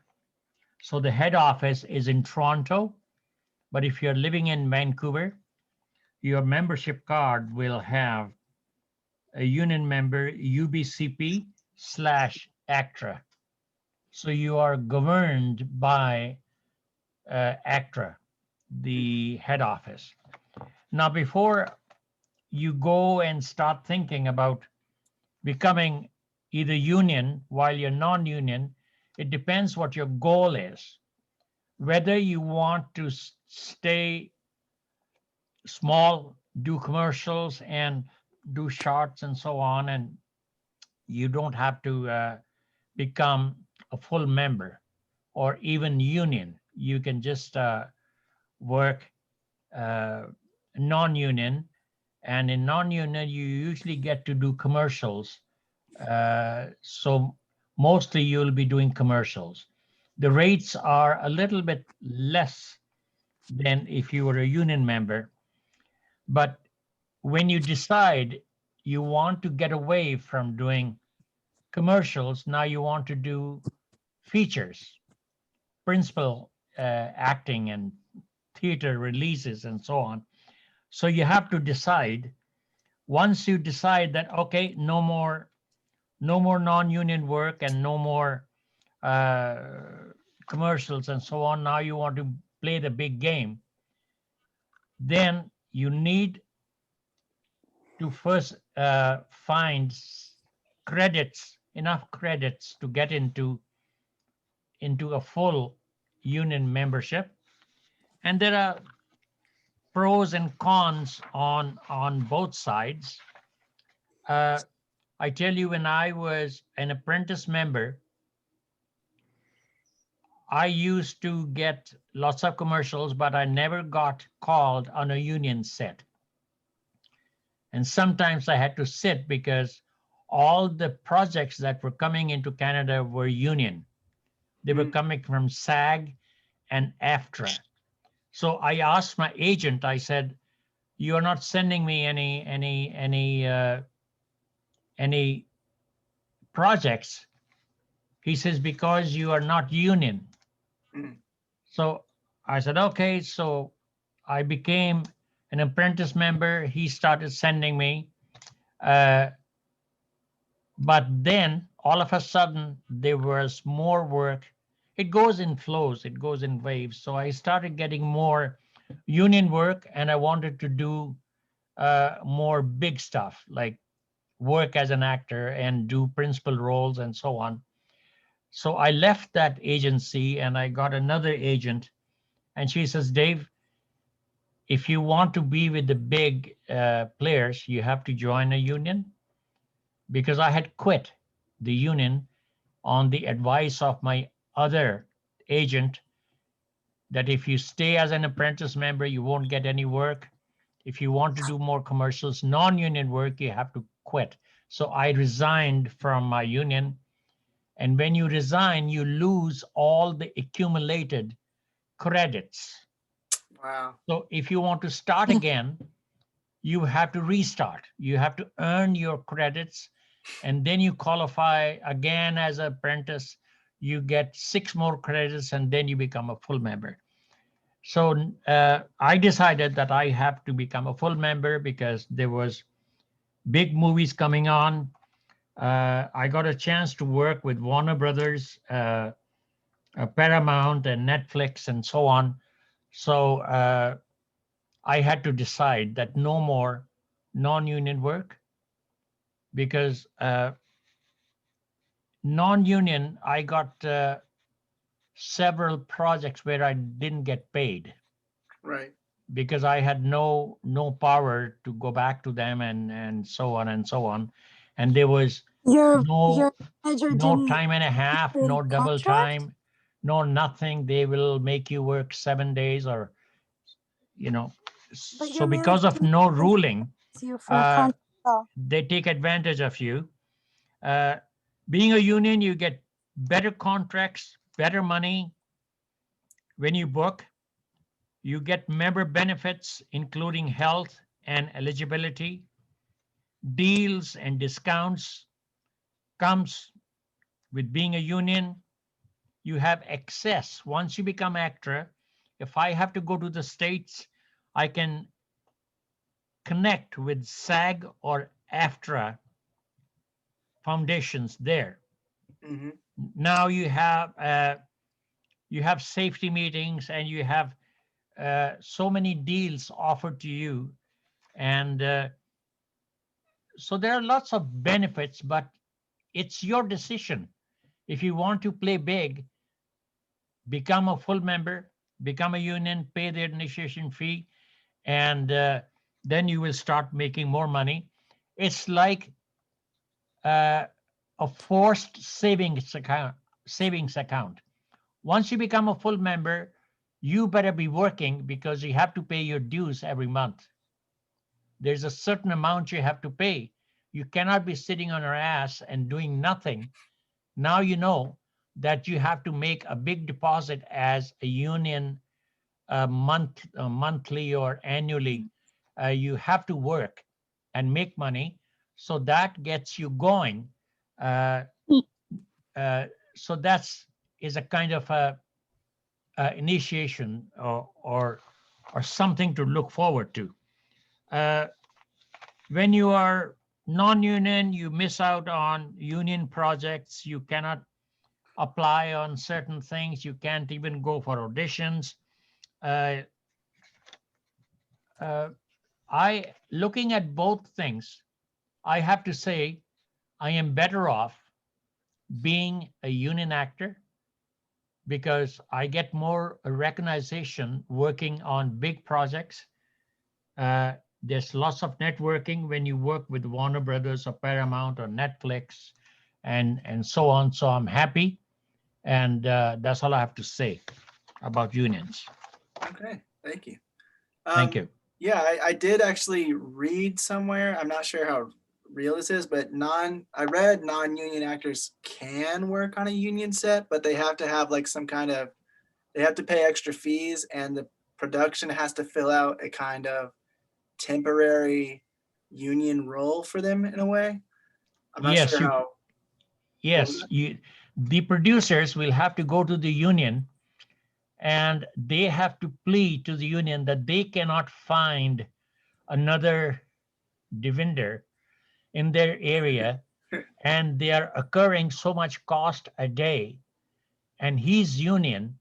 So if you can allow him to work on a set, and we will pay whatever the fee is. So they pay my fee and they start shooting their film instead of paying hotel wages for other actors. They are waiting to find the proper actor. Gotcha. I have a question, because like one thing that we heard a lot when you were working on non-union work, you didn't have any contracts. You didn't have your own contract written up of what you wanted in order to work and that kind of thing. Because what we heard a lot was that when you are non-union, you have to add the hours you work, overtime, that kind of thing, insurance, all into your contract, as opposed to union where it's already kind of predetermined and made for you. So your manager never incentivized you to make a contract? Non-union work is usually a low budget. If they had the big money, they will hire proper union actors and they will work properly, and they can apply for tax write-offs and all that because they have a big budget. When your agent sends you on a non-union work, it's the producers have the upper hand, the guy who's making the money. They either agree with them or they will find another casting agency who agrees with them. Well, yeah, but wouldn't you have a basic contract at least? You would at least have right to that. Well, I have all the non-union work I have done is for Bollywood films that came to shoot in Canada. And they don't believe in written contracts. It's a verbal agreement. Gotcha. And as you know, in North America, verbal agreements is worth zip. Actually, one article we did read is that a verbal agreement is considered binding and legal. I think but it's hard to prove is the problem. Like, it's hard to prove what the verbal agreement. You'd have to have like a recording or something to prove that verbal agreement, and that is complicated. Oh, but yeah. Well, thank you for your experience and your input. But Jorge, wait, before you go, do you have anything to add from the production side of things, working with union or non-union? Yeah. Well, the thing is, yes, sorry. Yes, go ahead. Well, the thing is, you don't have to do it, and since this is a learning environment, it's important to know that that yes, you can do that, and just like the vendor said, it's, if you have the budget, you like are able to get the budget, and you find enough to work with SAG, and you have, because if you go and you try and talk to any unions, you'll see that they have very specific conditions that you have to meet, and like certain terms, and that's very protective for the actors, and that's very good for everybody that's involved in a production. But you as a producer, they can put a hold on your film. They can just it can get very nasty if you don't know what you're doing. I do incentivize everyone to read the if you can, the websites we sent about unions, all three of them, because I feel like they did a good job at showing like the positives and negatives and somewhere in the middle. Sorry, Jorge, keep going. Yeah, it's okay. So you have to just be aware of that if you're gonna go through the union way route, because that's, you have to like be aware that your film can get closed down in a second. Yeah, so but if you're like just starting out, and if you're just doing your own independent productions and stuff, you can still work with people, with actors that are union, and it's their choosing if they want to be with you. You don't have to go into the actors Screen Actors Guild or actor or whatever. You don't have to go into the union and hire them. It's their decision. They're not gonna get in trouble.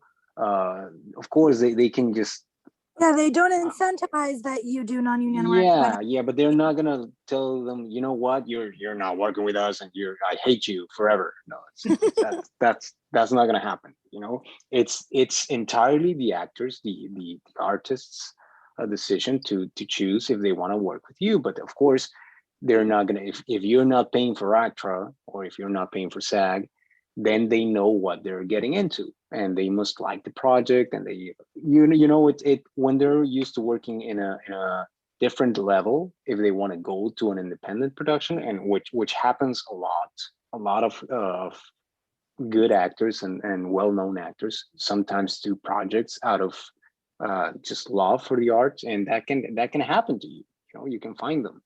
But I would recommend that everybody just learns what working with Yes. you know, unions involves. You know, but yeah, don't feel just held back because, oh my God, this guy's ACTRA or this guy's SAG. If they're telling you that they need that they need you to work with the union, and you don't want to do that, then you can work it out, or maybe find somebody else.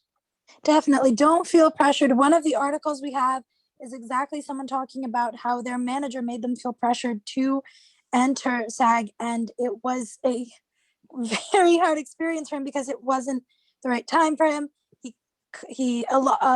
One other person also had to leave Hollywood completely because he entered before he was ready, and he couldn't deal with the payments and everything, and couldn't find as much work. Because one of the things from an actor's perspective they were talking about is when you are non-union and you're getting a bunch of work, maybe you're making 20 to 50,000 a year on your non-union projects. Once you go union, you can't work on you're not supposed to work on non-union work, and it can actually make you earn less than what you were making non-union, because now you have a more limited options. What am I trying to say? You have a more limited opportunity to get jobs because there's going to be less jobs that are union. And because of that, and there's a larger pool, maybe not a larger pool, but there's a large pool of actors that are already in the union vying for those positions. If you're not experienced enough, they say don't jump into it. Don't feel pressured to join the union right Yeah, away. like the credits thing. If you have like one credit and you think, oh, I should probably jump in, maybe wait a little bit. Like it depends very much. It varies on your environment, on the job market around you. But at the end of the day, it's all about seeing what's best for you, doing your research, making sure that you're not just going in because you feel pressured, you feel like you have to, because it is a big responsibility. There's a lot that entails. There's a lot, especially for filmmakers. Me and Coda were debating a lot because we were watching and listening and reading, and it was very complicated because there are a lot of positives but also a lot of negatives. And even though it has a lot of good things, it also, especially Hollywood, it does kind of close into the bubble, especially for creators. Unfortunately, they don't have as much opportunity, those independent films, because they can't be, honey, I think you can explain it better than I can. So I think what she's trying to say is like the non-union production side of things, it's harder to get recognized, because usually when you want to get recognized, like we were saying earlier, the above the line stuff, a lot of those big names aren't going to be part of your project if you're not union. And because of that, you're not going to be as taken seriously, and you're not going to get as much of a budget. You probably don't have as much of a budget. And when they have things like micro budgets, when you have a micro budget film, which I guess is what is it considered, 20,000 or less, at least according to this, their micro budget. SAG-AFTRA, their micro budget is considered $20,000 or less for the film or the short. And if you have something like that, union comes with a lot of fees. It comes with a lot of rules. It's good for the actor. It's not as good for the production side of things. You'll have a union rep sometimes come on set and like check out everything, make sure everything's up to standard. There's a lot of rules you have to follow. There's a lot of A lot of things you have to do, like if you have a rehearsal, you have to pay like for their daily rate, the actor's daily rate. So if you're doing like 1 hour, yeah, if you're doing 1 hour, you have to pay for the daily rate, even if it's just an hour that they're there. Yep, and then if there's any overtime, you have to pay them overtime. I think it's after 12 hours. Don't quote Now me. on the other hand, if you're not like what we were talking about, positives and negatives, of course, there are many benefits, and it's always it is good. We're not saying like, just so you guys know, we're not like against it, like evil. We're showing you both sides, and we think that that's only fair, like Jorge said, to see both sides of it and know the pros and cons, like we said. And yeah, so we were just looking at both sides and saying, okay, you are going to have certain rights. You are going to go there knowing or expecting a certain level of professionalism in the production. But especially with actors, they said it's very much of a mixed bag. It doesn't always mean, oh, you're a SAG actor. So, I mean, you're working with SAG actors, so they're going to be amazing and better than non-union actors. Like, that's not a guarantee all the time, because at the end of the day, you're dealing with people. So there are inconsistent people in all areas. Yeah, they said like you might work on a non-union based project, and that actor's very professional and they are amazing. And then you might work on a union project, and those actors aren't as professional. And oh, I think Devinder's raising his hand. Oh, are you? Like his actual hand. We're not saying all of them. Sorry, we're not saying all actors on union are unprofessional. Vice, God, no. more the opposite. But we're saying that it can happen. Usually, you'll have better, more professional actors because they've paid these fees. They know what they're getting into usually, and they and they have a criteria. Seriously. They have a certain criteria to get in and credits and that kind of thing. And they'll take it more seriously. So if you're using a union actor, they'll probably be more professional. But that's not a guarantee. Is all we were trying to say. But yeah, did Devinder? Yes, I have to leave in about 2 minutes. But before I go, I just want to say my decision for turning from non-union to union was when I worked on a feature as a production manager. My bill came to $10,000, and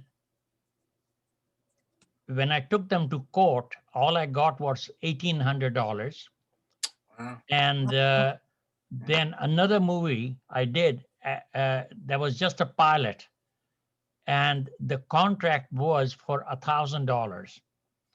He gave me, I think, $300, and there was still $700 due.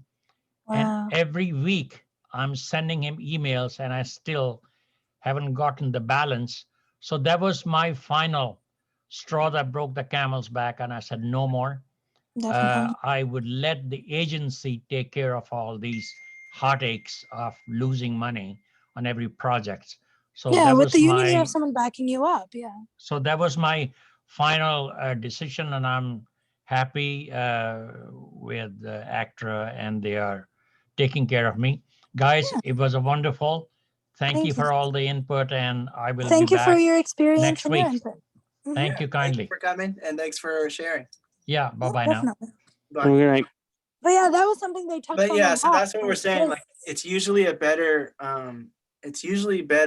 for the for the most part. It's usually better for the actor to be union, because then they know, okay, this set that I'm coming to are going to follow these specific guidelines, and if they don't, I can insurance, for my example. union, That is they're going to jump in and help me. And this union rep's going to come to set and see that they're not doing what they said they would, and it's going to be a big burden on them. So they're going to make sure to try to follow these rules. So for the actor's perspective, I feel like, yeah, if you are in union and you're going to a union set, you're going to know that it's going to be more professional. It's going to. It also depends on the level of acting that you are at, like the city you live, in my opinion, because you also have to see if there's a lot of union work around you. Because like you said, if you become a union actor and you live somewhere that has more indie work, then you're not going to find as much work, unfortunately, you know? So let me tell you my take on the whole union thing. The only time that I'm going to use unions is when I need somebody that's very well known. And that because that person that's very well known is probably going to be unionized. Mhm. So I want somebody that has a big name, and I need that name to make publicity, or if I just really want to work with that actor or something. Because I choose not to bother with unions in the independent part of things. And I think for most beginners, it would be the same. It wouldn't make sense to just go through more paperwork and more contracts and more money. it's just added stress. Yeah. So I feel like maybe in the beginning, you have to consider maybe you that. can find like better ways to spend the extra money instead of just getting somebody. So it's important just to consider. I mean, if you have it and you want to go ahead. I mean, there's no guilt in doing that. On the contrary, you want to do that, go ahead. But We don't want any in of you my to feel experience, bad or good or I want somebody. If I'm going to go with the union way, I need somebody that is somebody.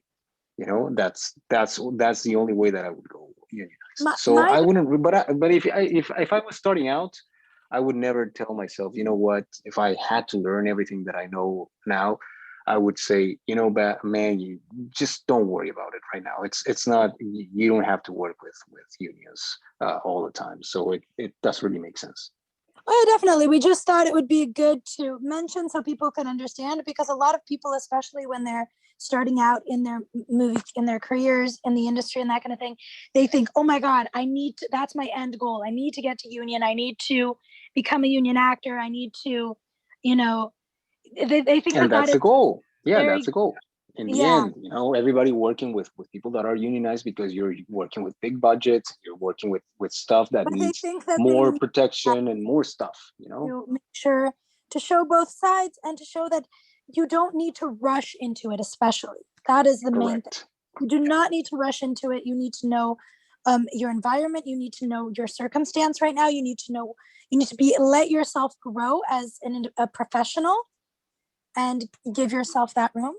Especially because it's a lot to go over. Like, I was looking into it from the SAG-AFTRA website, and I was just like looking into the different contracts they have already are like numerous and crazy. And then when you start going into those, oh wait, let me see. Like there's a micro budget one. And I was looking into it, which is like 20,000 or less. And then you have this whole form of all these different rules. And it's like very specific, and then you have to like get that all signed and filled in. It's a lot more paperwork. Correct. And you have to bump up your whatever budget you have. You have to bump it up almost half, if not more, sometimes, because of all the fees, because of all the things you need because you have to have production insurance. You have to pay overtime. Any meetings that the actors or whoever's unionized comes to, or ADR or anything, they're considered work days. If you have them at all for like a rehearsal or something, you have to pay. If you have them on what's called on hold, if you're not using them for a day or two, you still pay their daily rate. The only unfortunate part for me was the fact that a lot of independent filmmakers mentioned that the problem with it is that unfortunately it's kind of like a bubble that they don't let you in. These movies, they will make it very, very hard for independent filmmakers to create these micro budget films. They will make it very hard for them to, which I understand. Like we see both sides. Like they want it a certain way for safety reasons, for ethical. Make sure people don't get screwed over, like Devinder was talking about, on their money. Yeah, definitely. Like, that's a big thing. So that is a big thing. But also, but instead of worrying, I'm sorry, go ahead. Oh, no. I was just going to say that I do also see the side of an independent filmmaker. Like, well, we just want to be able to grow. And sometimes when you start out and you want to work with union actors, but you have to go through all that, it's harder for you to grow as a filmmaker. They don't give you the opportunity to better yourself and to grow unless you give in to the. Well, I think it's not as hard as some people may want to make it look like. As long as you have the money and as long as you have the paperwork in order, you can get in. It's not rocket science, but it takes a lot of work. I mean, you have to do stuff properly, and that's something that you should be doing already. So, but instead of worrying about working with actors and stuff, I would worry more about getting insurance. If you like at least liability insurance, because you never know what's gonna go wrong in set or whatever. So I would spend more money in insurance than in anything else, than worrying about working with actors. Another thing that we mentioned is contracts, guys. Like, I know that, like Devinder said, oh, they won't, depending on the place, they won't hire you unless that you do it the way they want to. But you need to think about yourself as well, in the sense, like, yes, you need to find work, but also if something happens, if you get hurt, if there is like an issue, something serious, you need to be able to make sure you are covered and protected. Because, okay, yeah, I did this job and I hurt my back, and now I can't do anything because I didn't have a contract in place, and now I'm screwed. So we also have to think about ourselves, especially if you're non-union and you don't have those people fighting for you, those people that, you know, have give you all those benefits. You need to be able to have a contract, even a basic contract. Just like, okay, I at least you at least cover any liability, you know? Like from the other side too, you need contracts, definitely. From the production side, all sides you need contracts. Any people can sue you for anything you can think of that might happen. Put it in a contract to say what will be the outcome if that thing happens. If they slip and fall, is it the production's fault? Put it in the contract that it's not if you don't want it to be, and then tell them, make sure they know and they understand, if you slip and fall in this set, it's not on us. And that is a contract thing. Read your contracts. Read it for that exact reason. Make sure that you know what you're getting yourself into. The issue with non-union is that it's all about trust. You're like, okay, I have no guarantees. I'm just going to have to take this person at their word. You know, and that does not mean you're not going to find professional, competent people. It just means that it's a more of a mixed bag. Yeah, that's true. I mean, the idea, I guess, is to grow your career. So it's like in the beginning, being able to take and do small budget stuff's gonna help build your reel, help build your connection. So that's great. But then at some point, if you want to be professional, you're probably gonna have to look at depending. I mean, some people do the whole non-union thing and they do it well. I mean, I'm in Vancouver, so we have a ton of union shows here. So I guess that's another way to look at it. I don't know. I have like some friends that are like union, and it's like they can do like, you just have to get some paperwork, and it's like a couple $100 or something if you're doing something very, very small. But it's like budget. You said, you grow your career first, you grow your reels, because it's like Devinder said, he got one credit, he became like an apprentice, but it was harder for him to get work because he wasn't like credited enough to become like full union. But he also was in the union, which made it harder for him to get independent work. So he was in the middle. So just make sure that you grow in your career and you're ready, so that, especially in your region, like Sarah said, there's a lot of union stuff. So she's growing her reel, she's working, so that eventually her end goal is to become union and to get those jobs. But yeah, that's exactly it. Because my only thing is I'm already IATSE, so I don't know how that works. Like if the other unions will be pissy. Oh yeah, you should. No, I think you can be a part of multiple unions. You should really look into that. I don't think you can. You can, or you can? Huh? No, I'm pretty sure you can. I know a bunch of people that are part of multiple. I don't see why you can't. Let me Google it. Let me Google it just to be sure. I don't want to say anything stupid. I'm gonna look it up. The other SAG after they kind of combined, right? So now they're the same one. Yeah. But for the other ones, I don't know. But yeah, like she was saying in the contracts, like if anything you can think of, if there's no overtime pay, if there's going to be an overtime day, you got to put it in the contract. And if there's no pay for rehearsal, put it in the contract. So and another thing I wanted to touch on, apparently Georgia, Louisiana, and Texas allow you to work on union jobs without joining the union. So if you're in those states, they have a lot more indie projects. And that's what I meant about like knowing the area you work and live, and if there are a lot of union jobs, if there are a lot of non-union jobs, seeing the availability. So the Google Google says at the moment there is no statutory prohibition preventing a person from belonging to more than one trade union, and a person is at liberty to belong to more than one trade union due to practical and operational purposes. Employees often need to know which of its employees belong to trade unions. Can you be in two different unions at the same time? Absolutely. Unions are tied to a place of employment or an occupation in some cases. So if you work in two different places and both workforces are represented by a union, then you are in two different unions, for example. Now, specifically for film, honey, while you continue talking, I will look up specifically for film. Okay. So anyway, Georgia, Louisiana, and Texas, if you're in those states or if you go to those states, apparently they allow you to work on union jobs without joining the union. That's good. And we're talking about actors unions, but there's also all sorts of unions like directors.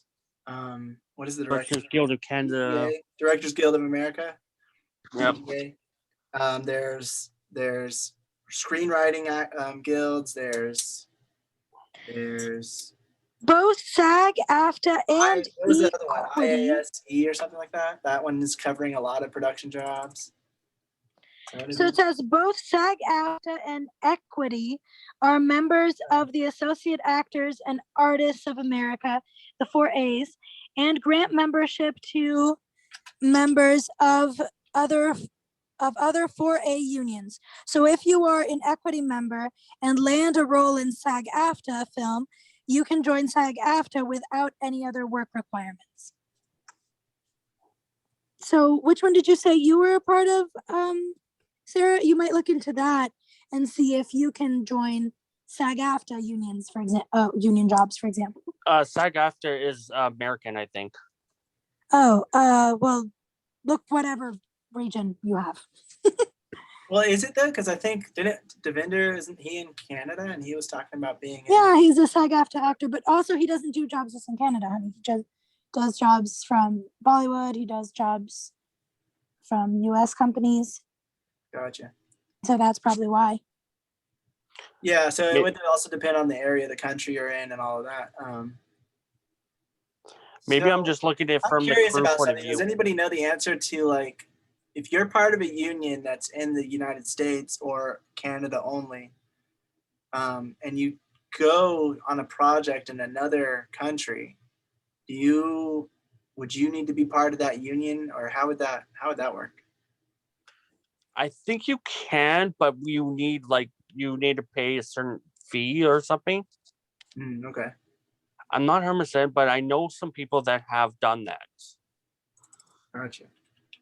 Oh, AFTRA is Canada. Oh, he said he was AFTRA as well. I'm pretty sure, didn't he? He said he was an AFTRA. ACTRA. He's talking about ACTRA, not AFTRA. So I think that's what he was talking about. Oh, okay. Because Canada, English language recorded media sector. So yeah, there's different unions and stuff like that. And so. Oh, okay. So James said they'll be unionized by their home country cinematographer union, but if they blow up and get Hollywood offers, they join the American Society of Cinematographers as well. Okay, so basically it's like becoming international or whatever. I think what I'm looking at is from the crew point of view. Like, that's why I thought you couldn't join. Maybe with acting you can join too, but I don't think you can join too as a crew member. Well, from what I read, I think it depends if you're on multiple jobs. Like they said, if you're working one job and then you have another job and you're part of the crew, and then they said you can join those two independent unions. But two unions of the same job, I think, might be, only one. Yeah. Yeah, and like I was saying, like, so if you do make the move to go to union or to have a union project, well, if you have a union project, that doesn't mean you're part of the union. You're just making it you're just following the rules and compliance of whatever union you're signing on for. You can hire those union actors. Then you're just saying that you're going to follow all the compliance and rules that union needs for their union members to be on your set or on your acting in your production. Yeah, I believe the third website talked about that, right? He was hiring union actors or something. One of the websites we looked at was talking about what happens when they come in and they say you're not doing what they, you're not up to compliance, or you're not doing the things that they're asking in their agreement with you, and that causes you to have I can't remember the term they use, but basically it's a fee that you have to pay, and then you have a certain amount of time like to get everything right based on that agreement. But they also, I believe he also said that she didn't really care because they didn't have enough SAG actors there, SAG members there. Yeah, and I think it depends on like the amount of union actors or union crew. I think it was the union crew you're talking about. Oh yeah. Sometimes they don't care as much if maybe you only have one union crew member and the rest aren't. They're just kind of like, okay, it's not worth my time to actually put my effort into this. But Ryan, have you had any experience with union versus non-union? Who? Brian. Oh, Brian, James, either one of you guys?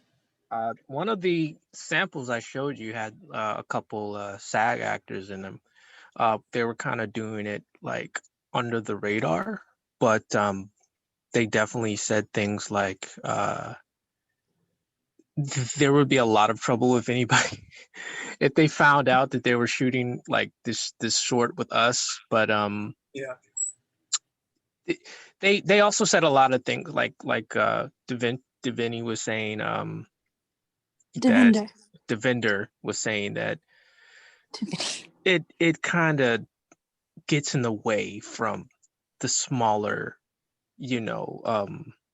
productions.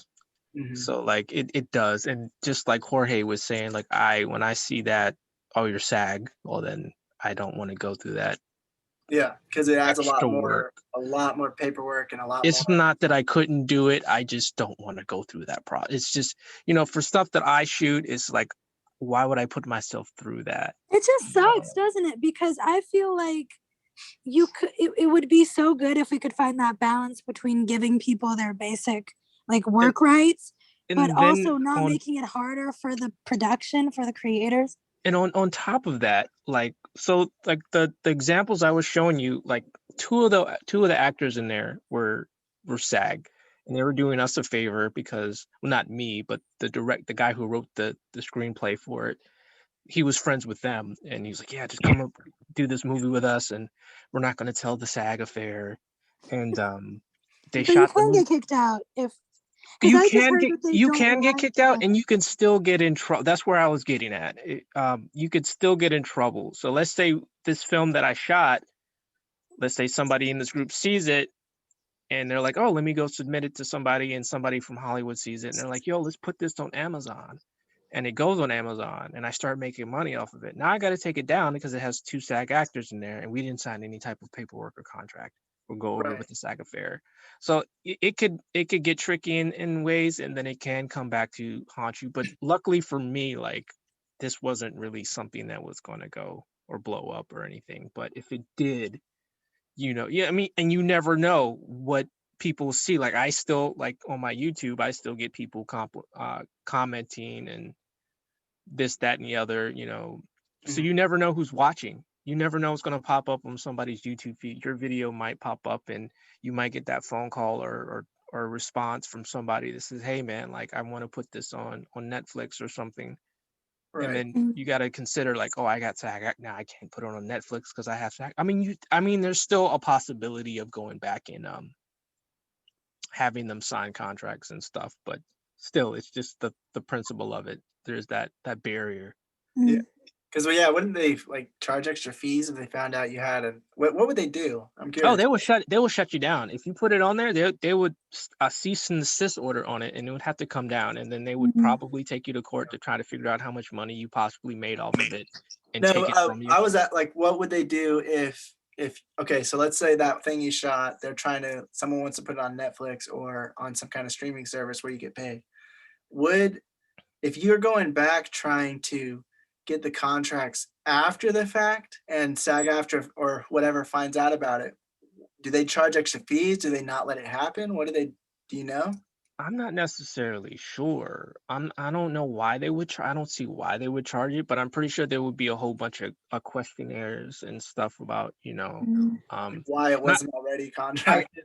I do definitely know like that one, this was like a like I said, that was a school project. So like the school didn't really, they did have all the actors signed talent release forms and stuff like that, but it was different from like any other film festival that you would submit in. So like the bigger ones, like the Big Apple Film Festival, the 48 to 72-hour film festivals, the Tribeca film. I've never been to Tribeca, but they'll, before you can even enter, they want that package of like everybody's contract. Do you have SAG actors? They want all of that. Like, what music did you use? Where did you get your music? That's another thing, like music. Because they don't want liability either. They want to make sure they cover their butts. You have to go through. There's just so much paperwork to go through just to enter. Even the 48-hour one with just like, before you even get the genre you're going to be shooting, you have to submit the paperwork in order to even get a ticket into that film festival.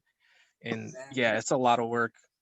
But yeah, that was probably my biggest frustration. It was just like, man, this sucks, because it seems like it would be so good, like giving people their basic rights and making sure that everyone's taken care of and covered. But Hollywood makes it harder for these independent films to grow, so it makes it harder for them to comply with these things, which kind of sucks. So that was my biggest frustration, because you want to do it right, you want to do everything perfectly, but yeah. James, you said the French guy. Oh, I knew he was French. Remember I told you he looked French. He is a SAG actor. So how did, not SAG actor? He is a union actor. So how did that work? Was it because if it was in the US, would it have given him issues as well, or no?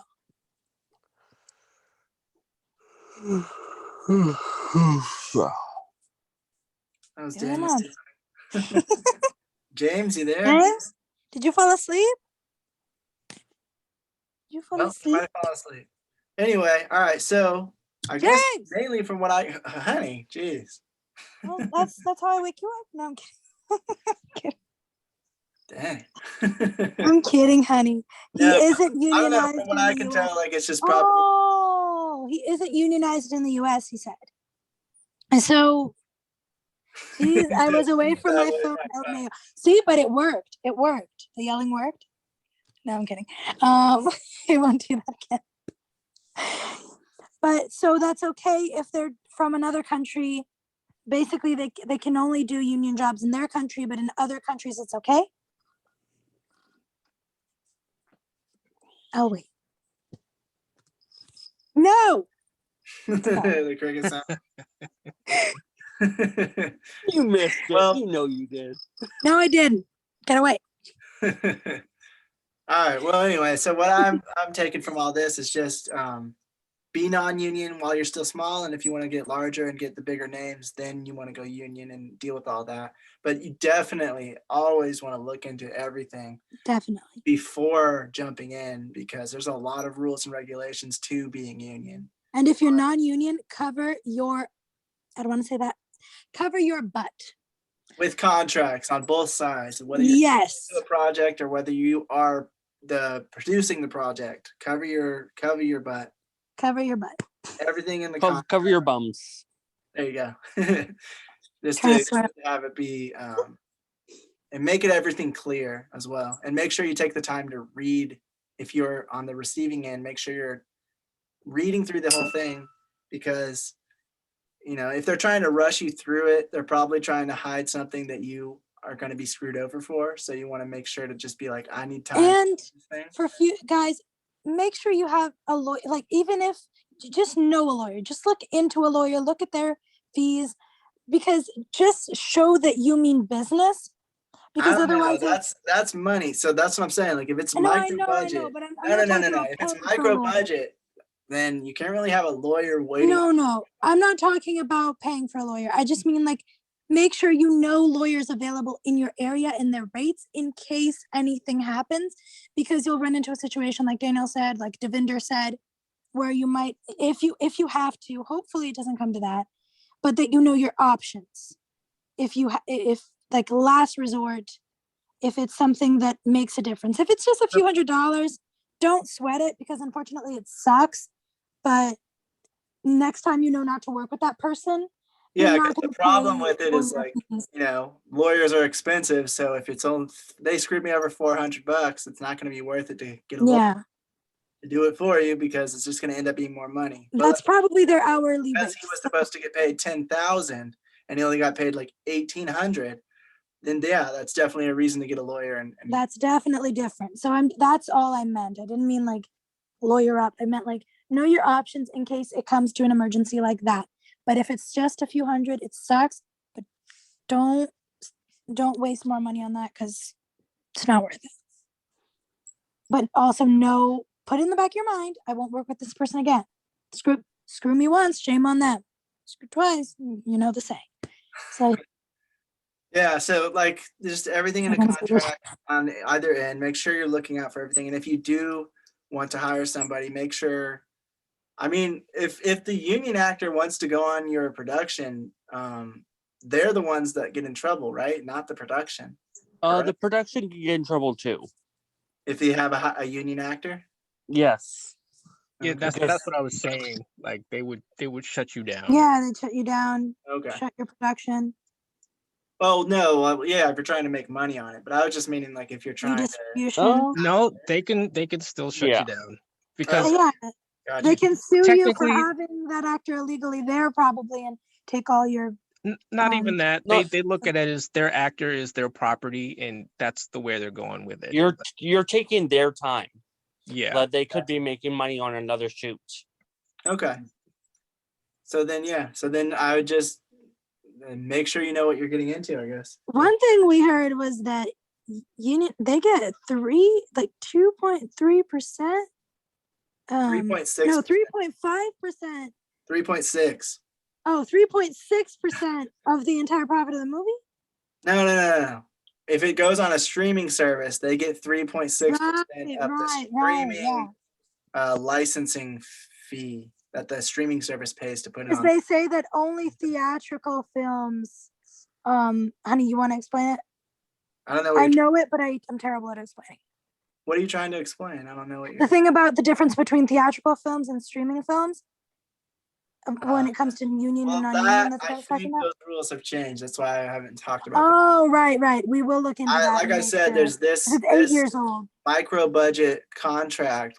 It tells you what it's for, and it says it's for a total budget of 20,000 or less. This is if you're going union with SAG-AFTRA. They have this agreement, which is called a micro budget project agreement, and it's like it can't be any of these other agreements, which is like a student film or ultra low budget project agreement. They have these different kind of agreements, so you have to make sure you know which one.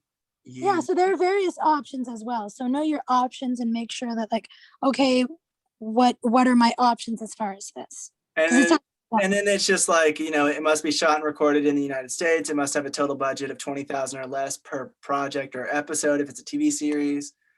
And then, it can be used at film festivals, free to use, free to consume. Basically, you can't put it for any money if you have this contract with them, this agreement.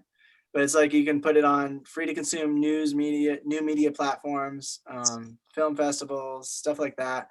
So it just really depends on what you're trying to do and who you're trying to get and all of that. So it's just a lot of different little rules. So if you're ever trying to do it, just make sure you're reading through all this stuff, researching it beforehand, and knowing what you're getting into before you just jump in.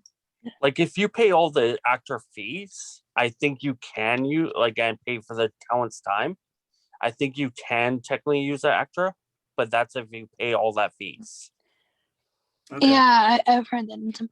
But and I also know the opposite. If you're something about them paying for like a non-union actor, like Devinder was saying, if you try to make the claim that you can't find the union actor you're looking for, or they don't have the certain like license for driving industrial equipment, or something, and you need this specific character driving industrial equipment, so they need to have the license and have this look, and you can't find it in the union, then you can make a claim to hire a non-union actor into that union motion picture or whatever it is project. And then, but then you have to pay all the fees, like you said. So you have to pay the fees and you have to pay some kind of thing where it's like, basically you're saying, oh, they get to be union for a day or whatever. And that's yeah. Hopefully we didn't scare you guys off though, because we don't want to make it sound like it's a horrible, horrible thing. I'm gonna run away now. We're just saying, do your research, know your options. Yeah. At the end of the day, that's all right. Everybody's pretty much got this, but does anybody have any questions or anything? I mean, about any of this? Daniel, that I have. we're getting on my last Latina nerve, I swear. And mine is shorter than most. No, I'm kidding. Okay, so then the last thing I'm going to do is I'm going to share what we're going over for Monday, and then we'll go ahead and call it. So Monday, we're going to be looking into directing actors, some tips and tricks that people use to get to direct actors and get the performance they want. Get the books, people. Get the books.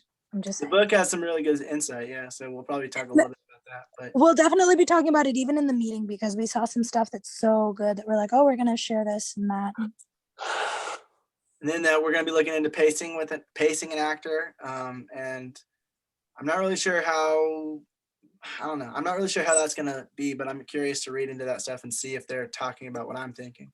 But like how to get them to do the right pacing is what I'm trying to see. If they are lagging behind, if they're a new actor and they have to hit their marks at a certain spot, I want to kind of see how you go about the best way to go about getting them to do that. And then rehearsals, going through rehearsals with actors. So Monday is pretty much all about acting, all about working with actors, directing them, doing rehearsals with them, and getting them to do the right kind of pacing. So that's what we'll be looking into on Monday, guys. All done? Yep, all done. All right. Well, before we go, James, I'm just giving you a tip, since you in that row, you're like